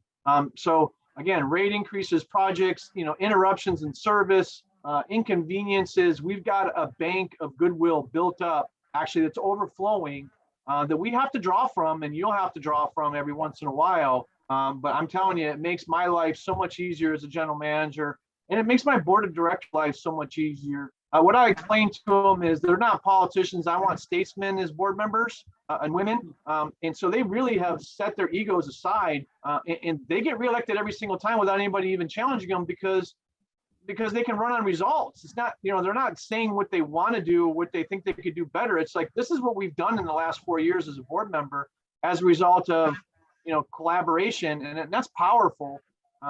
So again, there's, you got to weave in the political element, you got to weave in the business element, and then the social aspect of it all. It all just makes a complete picture for you to be just wildly successful. And I know that what we've done in little old San Bernardino can be copied and can be replicated, whether it's as big as MET or LADWP or any other organization. It just takes a little bit longer. It's a little bit harder, but I'm here to tell you it can be done. We've done it. I hope I answered your question. You did. Thank you, John. And Jude and Tyson, thanks for speaking out. We'll be looking for your certificates. All of us will be looking for your certificates. So this has come up a couple of times, and it just kind of dovetails off of what you just said, John. A lot of people are interested in basically some sort of work plan, some key points that you might be able to share. We're all trying to do this, and instead of trying to figure it out ourselves, do you have a summary of how you began or how you started, or anything that you can share with this group from how you began and how to start these amazing programs, and even your scripts? I mean, if you have people that are scripted out there, we could all use the help garnering support from our communities. Do you have anything that you can share with us? Sure. I know we have a couple one-pagers to promote the program. Obviously, it's not a comprehensive summary. I will tell you that I'm more than available to come to your board, come to your committee meetings, speak to your general manager, speak to your board members, speak to your HR directors, send you any information that you might want. I mean, honestly, this is a real passion. And again, I really, I want to make it easier for you guys to do what we're doing. We're still learning and we're still working. There's still improvements to be made. We still want to see people have certificates. We want to say that we've got 10 employees out there. So we need your help. But we do have a couple of things we can send out and make it available through this platform. But just know, if you want me to come talk at whatever event, I don't care where it is or what it's about, small or large, I'll come digitally, virtually, in person, whatever it takes to get this program off the ground, so that there's more opportunities for people like Jude and Tyson, who are just amazing individuals who just need a chance, like all of us. We've all gotten a break somewhere along the way. Someone's shown some interest in us that's given us the helping hand. And I want to be able to do that for hundreds and thousands of kids, and I want to make it easier for you to do it so we can do it to millions of kids, like Dale said. So anything we can do, you just ask and I'll make myself available, or anything we have available. It's no secrets.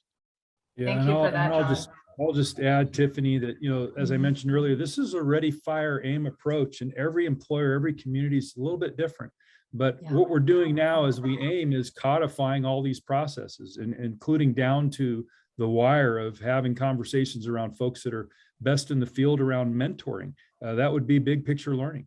We've had some initial conversations with them. We will codify these processes so that we can help other people do this kind of work, because it's not easy work, but it's the kind of work that needs to be done. And so everything we can do to share these opportunities, we stand ready.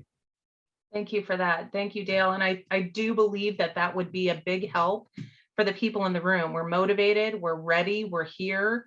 Where do we start? How do we get going? And I feel like, through the couple of years that we has been running, that's been kind of our MO. If we can share some sort of action plan, people are more willing and able and qualified and ready to take those next steps. So anything that you can pass along, that we can pass along to our group, would be amazing. I appreciate that.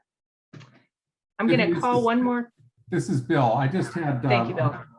three comments. I think that are a lot of people right now on this call that would benefit from the talent flyer that you've developed. That would be helpful. That video that Carrie talked about, it attracts the high school kids to saying, hey, get into this thing. So that was another thing. And also, Dale, you mentioned that you had come up with some language for the high school district, the board, to codify this, to say, hey, this is the real deal. We want to get this into the planning for the counselors and the teachers on board. That language, so that somebody else doesn't have to recreate the wheel, would be helpful. So Tiffany, I don't know where we would store that information, but if we could somehow have that be readily available to school districts, that would save them a lot of work. And kudos to this work that you've done, Dale, with Tomorrow's Talent. It sounds awesome, and I'm really appreciate what the high school people today talked about their internships. So great work, everybody.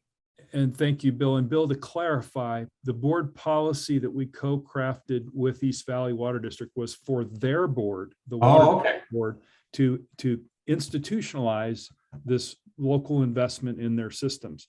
So we'll put that in the chat if we haven't already. And each of those documents we talked about, East Valley Water District's flyer, sharing information on the program, our flyer about what we do, the board policy, so you have a draft of what that looks. You can have the actual policy that's been approved, what that looks like.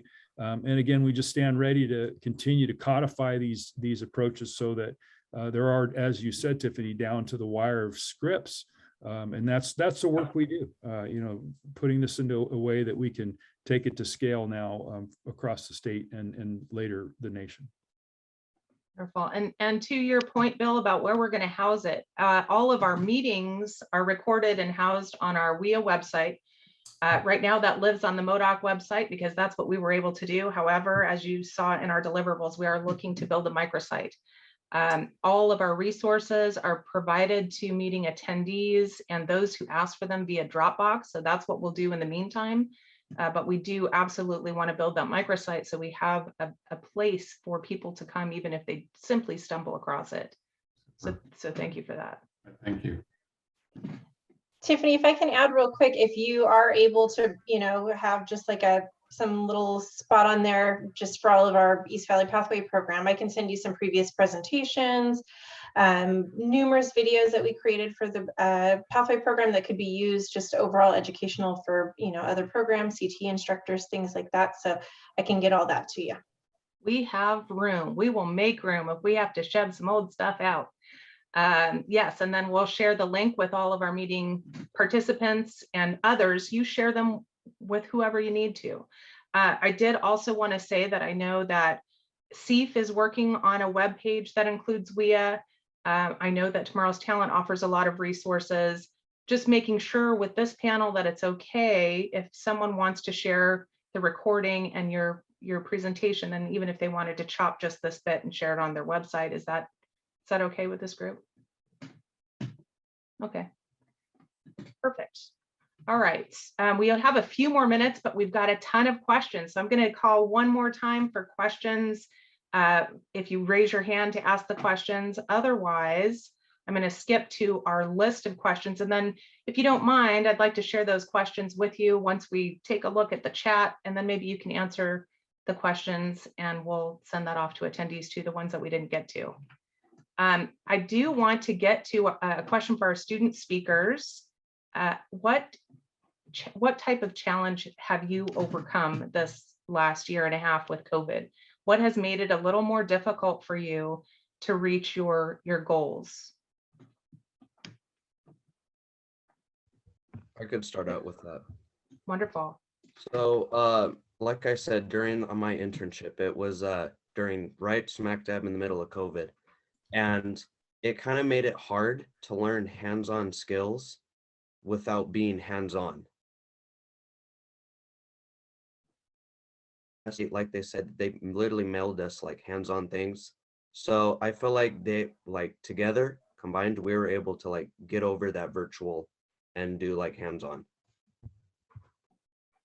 That's a really big one. And that's been a question for us a lot. We're asking ourselves a lot. How do we train students when we can't necessarily be face-to-face? So we've adapted a lot of our practices to address that, but it's good to hear of an actual success story and from a student who's benefited from that. So thank you for sharing that. How about you, Tyson?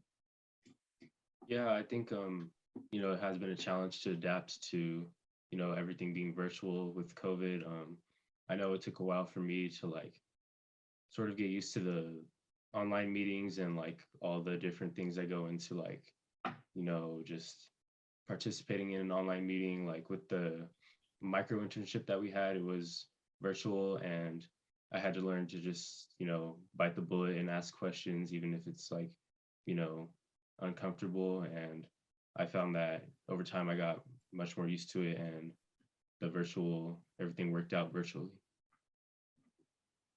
That's a great one. You know what? You're not alone. We've all had to learn how to do this remotely. And, speaking from someone in a field like public relations, not being able to be in person with people has been a real challenge, or providing a K-12 program, or even hosting these meetings, which used to be in person. It does change the dynamic a little bit. So you're not alone. I appreciate you sticking with it and participating in your own future. All right, let's go back to the top of the list. What are some of the biggest internal challenges that you encountered? This is for John and Carrie when creating and growing a program. Well, I think when you're starting a program, you want to have meaning, you know what I mean? And I talk to my staff all the time. I think in the public sector, a lot of times we think we know the answers before we start to listen about the challenges. Because we want to be the experts and tell people how we're going to solve their problems instead of listening to figure out really what can we do to help. And I think honestly, we got to be honest that the education apparatus is a huge challenge, a major bureaucracy. And I don't say that in a negative way. There's some amazing people that want to do things. It just takes a long time to navigate it, which again is where Dale really was a godsend for me, because he speaks that language. He knows who to talk to. And I want instant results. I want to snap my fingers and see it now. And it just, you have to be patient, and you have to have a really dedicated individual like Carrie that's going to take the ball internally and not look for excuses not to do things, but look for ways to overcome some of these challenges that we faced. And again, I understand that people are really busy. We run a real lean, tight ship, so we don't have a whole lot of slack in the organization and a bunch of people looking for something to do because they're not filling their day.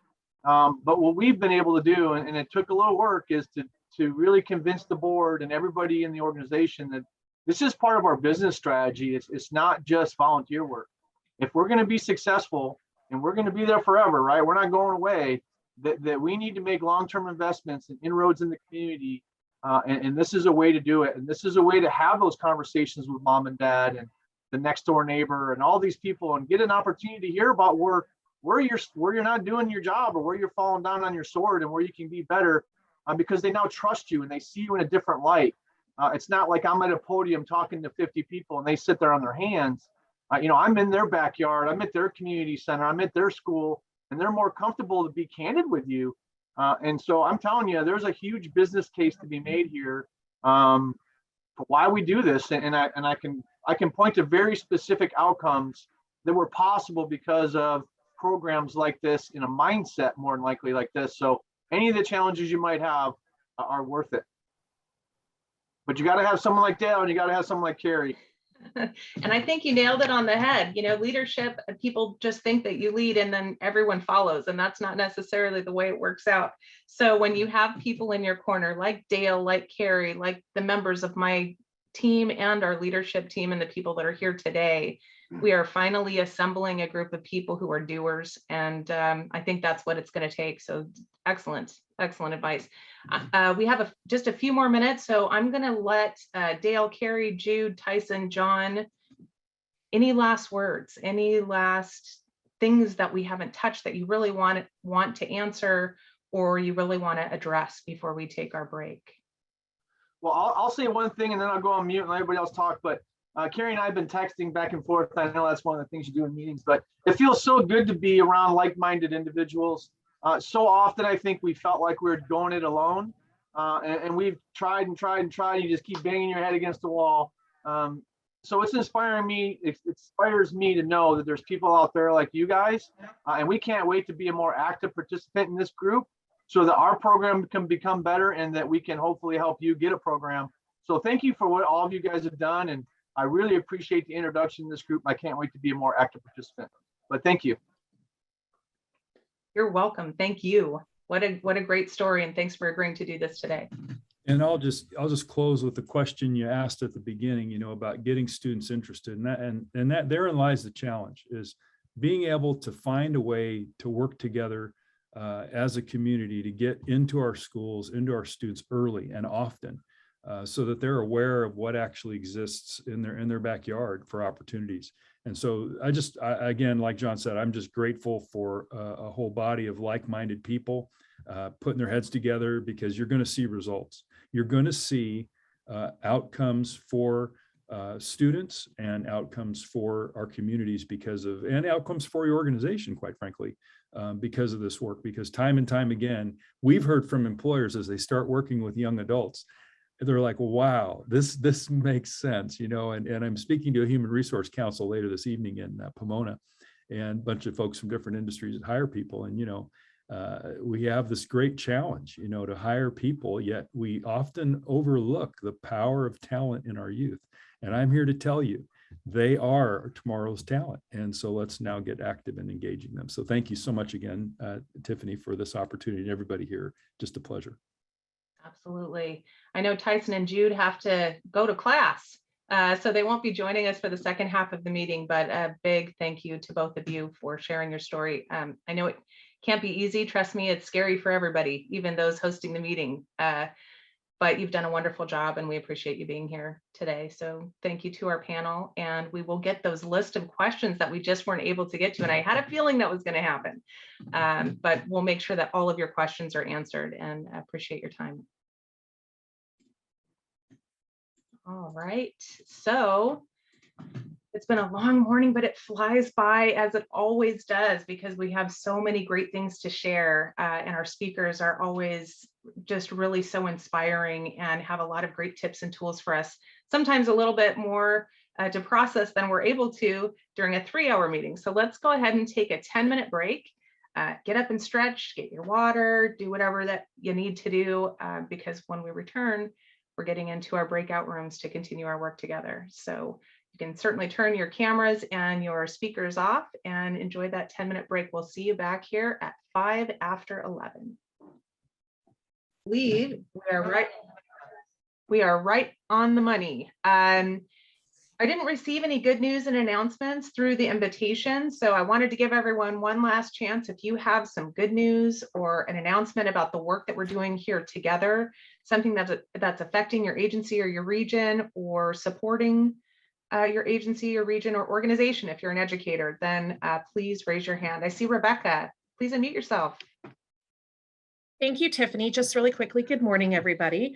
I just wanted to make the group aware that Strategic Energy Innovations has been awarded a contract from PG&E to provide career workforce readiness training to students in the state of California.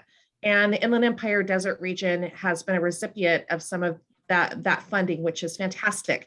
And so we're working on a subcontract with them now, but what that means is that we'll be able to train 90 students in energy efficiency programs of study.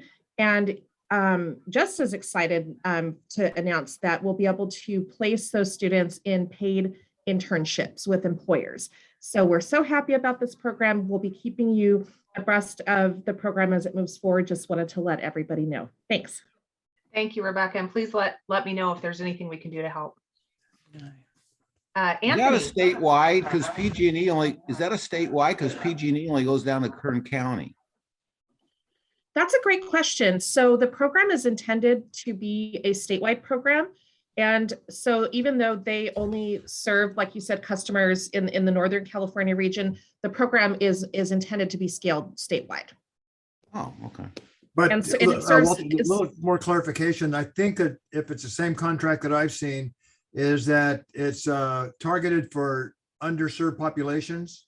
Yeah, like And so there's a disadvantaged zip code workers. drive, although there's 1,000 zip codes, they're driven by zip code as to what areas they live in as to their eligibility. So it's not a universal program, but it's very progressive.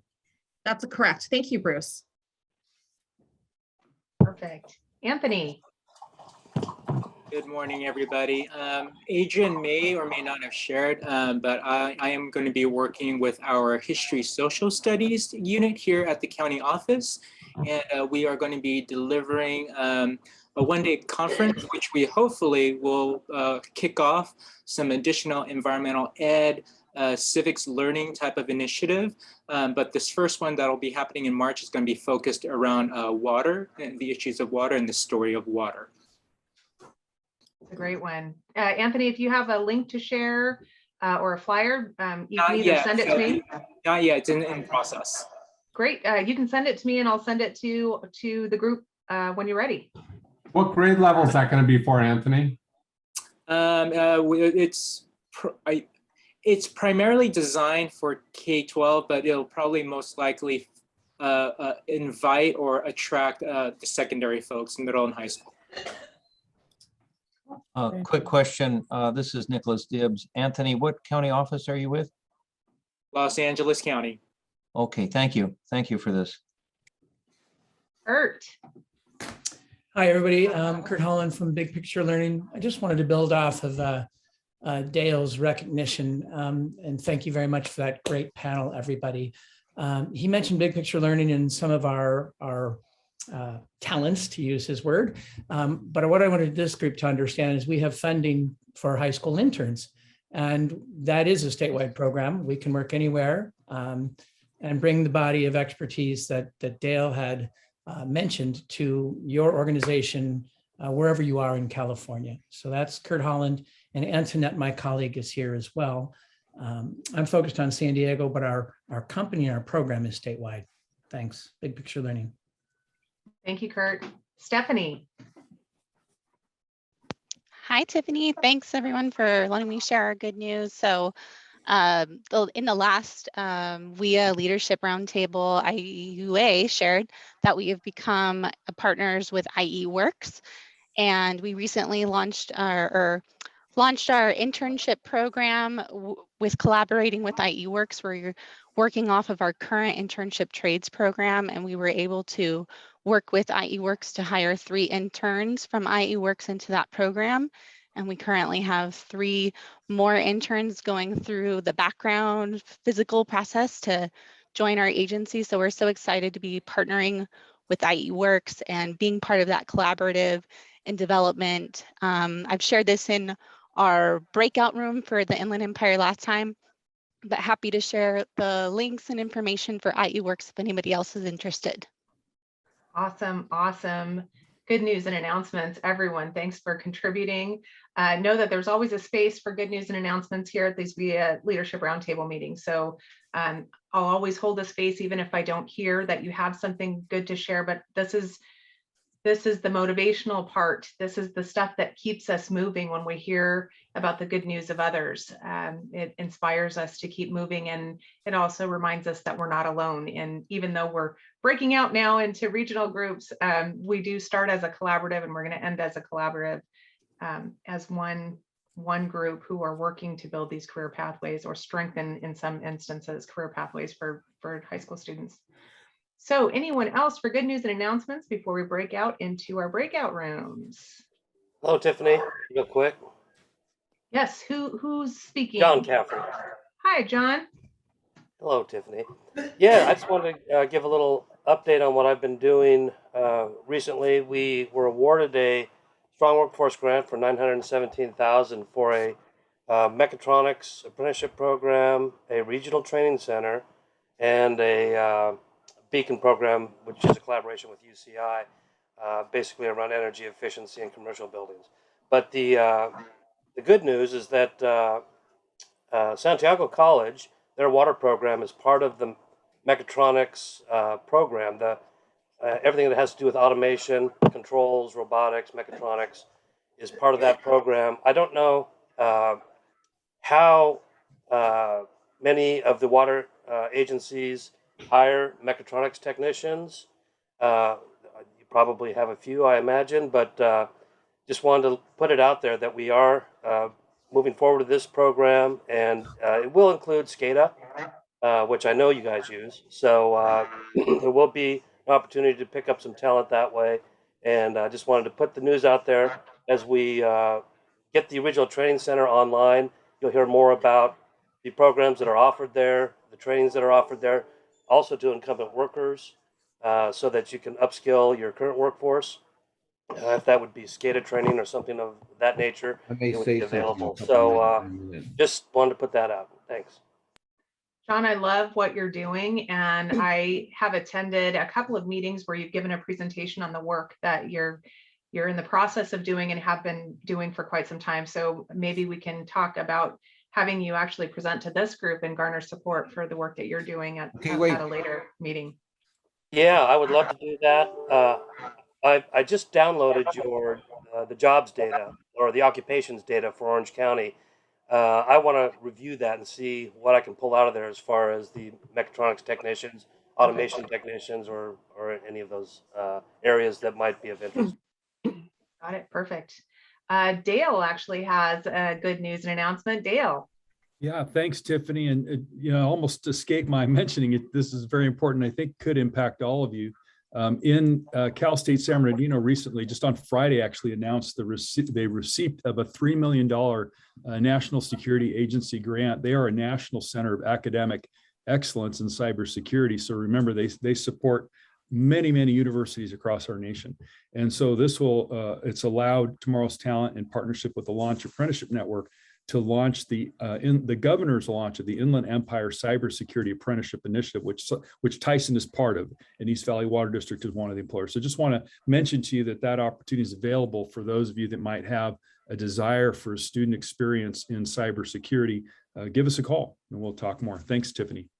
Wonderful. And I do think that cybersecurity is something that we do need to be talking about.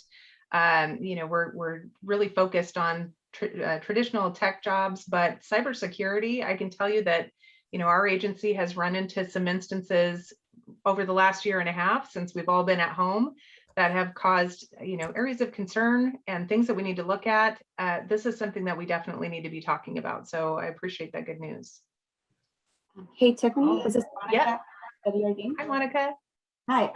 So at WRD, we have a future water workforce ad hoc, and we haven't made that transition yet to help to focus on high school, but we do work with community colleges that do have classes that relate to the water field. And one of our contractors that runs a few of our facilities, they've partnered with community colleges to be able to, help those students that want to look into the water workforce. And we give them like a tour. We do, we go ahead and give them tours, and we give them suggestions on their resumes. We help them with their interviews, and PERC Water has actually hired 3 or 4 of the interns that came from those community colleges. So right now that's what we're working on, but we're hoping to start helping out with some of the high schools and partnering up with them. So awesome, awesome. You're on your way. Yeah. Okay, let's see. Do I have anything else in the Anna, chat? can you hear me? Yes, Walter, go ahead. Just real quick. So Dale mentioned about cybersecurity. You may remember a couple times, the last 2 meetings, we mentioned we have a new partnership with Fremont High School, which was an engineering CTE. We just added this fall new partnership with part of our adoptive school program with Roosevelt High School, sort of in the eastern part of LA, and they have a STEAM magnet. What's interesting is their CTE program is not only IT, but it's cybersecurity. So I've already contacted our cybersecurity group, and I'm hoping to get more work, but we got a bunch of stuff we're doing with them besides that. In addition, it looks like we'll be able to adopt the Sotomayor solar program. I have my solar engineering group. Looks like they're working with them. So that's 2 new things that we're able to do in the last few months. Awesome. Thank you, Walter. Nirmala. Yeah, hi. I just wanted to point out, I put a link in the chat to a webinar that we had on October 7th, focusing on DEI in the water industry. I haven't heard too much about how this group is focusing on DEI, but anyway, we had Secretary Crowfoot in that webinar and 4 GMs, including Jasmine, who I think is on the line. And so they talked about baseline basics about representation of certain groups. So hopefully people get a chance to watch that. Thank you so much for sharing that, Nirmala, and you're absolutely right. That is something that we need to focus on and we're turning our attention to, and it's also an excellent topic for our future meeting. So thank you for your contribution. Okay, we're going to go ahead and break out into our breakout rooms. I know that our regional leads have said that they really want more time in those breakout rooms. So we're going to alter our agenda just a little bit to make room for that. We're going to take the full time in our breakout rooms. Since we're using Padlet, everyone can see in real time what the discussion is in each of the breakout rooms. So my team is going to break out and support each of those breakout rooms while the WEEA regional leads lead the discussion. This is our prompt today. What is your current recruitment and retention plan given the present environment? We do want to understand what your plan is, how you hope to reach your goals and objectives, and how we can help. So we have 2 areas that we really want to hear from you. What's your 1-year plan? So now we're all re-entering this sort of new normal. I don't even know what to call it. But people are returning to work. Students who have been trained and haven't necessarily been trained using a hands-on experience are going to need to be trained again with that hands-on experience. What is your plan for 1 year? And then knowing that our retirement wave is going to happen in the next 5 to 10 years, what is your plan in the next 5 to 10 years? So we're going to break out into our breakout rooms now. If you see a prompt asking you to join, go ahead and join that. And if you want to call out a specific region that you would prefer to join, just call it out. We have somebody who will help direct you. It's not a meeting unless someone stays muted while they're trying to talk. We only have a few more minutes, so we aren't going to do the full share outs, but was there anything burning that came out in your regional breakout rooms that anyone wanted to say before we close? Yeah, Nicholas here. Can you have Jennifer just finish, because we lost out on her comment she was making and before the breakout room went away. So could she just finish her comment, please? Good with me. Jennifer? Got that. Thank you. I was just mentioning that one of the things that we did identify was that even though we are tapping down into the high school level, because of state regulations and the certifications, they can't actually test until they're 18. And so having maybe an effort towards that to be able to at least allow them to test if they don't start work, but at least they could, while they're doing the internships, they could begin that process would be extremely helpful to help bridge that gap and help bring more students to the arena. A good point. Anyone else have anything to share before we wrap up? Any burning desire to share something from your breakout room? Well, Nicholas, again, I just want to mention the talent that's being overlooked for the older workers.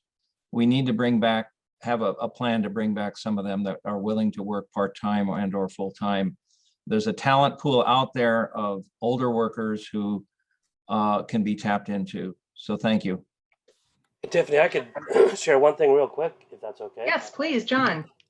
So I just want to reiterate a little bit about the Regional Training Center. That is going to be temporarily or intern at Orange Coast College because it's centrally located within the region. And we are looking to support that effort. It's starting out with automation, robotics, and mechatronics as the feature pathway, but we're going to move into all CTE areas eventually across all sectors. So I would really love to talk to the industry partners, the water districts about partnering with the Regional Training Center to possibly put a training program there for not only high school or college students and incoming high school students, but also incumbent workers and WEEA participants, bringing in those that could do some short-term training and get hired at entry level. So we have all these opportunities, and we are looking for a location that is not a college location. We would like an industry location or commercial location to really set it up more like the Intech Center in Fontana, although truly regional where all the colleges feed into it and work with it with their programs. So that's the vision anyway, and I just wanted to put that out there. Any ideas from the water districts would be great. Perfect, John. And if you host another meeting similar to the one that we just attended that kind of highlighted what you're hoping to accomplish, we can certainly share that meeting information with participants, and we'll drive people. We have the platform to drive people to the people that you're trying to reach. We'll get them there. Great, that's what I'm trying to say. Nirmala. Okay, thanks. Just piggybacking on that comment about getting older workers back who might be interested. This is about demographic data. Without demographic data, we cannot see who is underrepresented. And I know at my agency, definitely older workers are, definitely represented more than their percentage, But this is why we need demographic data at every water system to show where we're lacking in representation. That's a very good point. All right, looks like we're ending right on time. A giant thank you to everyone who attended today and actively participated. That's what makes this work. Another big shout out to our panel who was inspiring and I hope really gave you some ideas for what might be possible where you're at, whether you're in education or you're in industry. Our next Leadership Roundtable meeting, number 10, we finally hit number 10, will be hosted on January 25th. More information to follow, but please put that date on your calendar. We're keeping the same time. It seems to work out very well. And I believe, Katie, you might have shared the flyer in the chat. If not, that'll get shared with you following this meeting. So another big thank you to our sponsors, Metropolitan Water District of Southern California, Los Angeles Department of Water and Power, Molten Miguel Water District, Water Replenishment District of Southern California, California Environmental Education Foundation, Western Municipal Water District, Big Picture Learning, and California Community Colleges. We hope to add you to that list of industry and education partners who continue to support the work that we do together.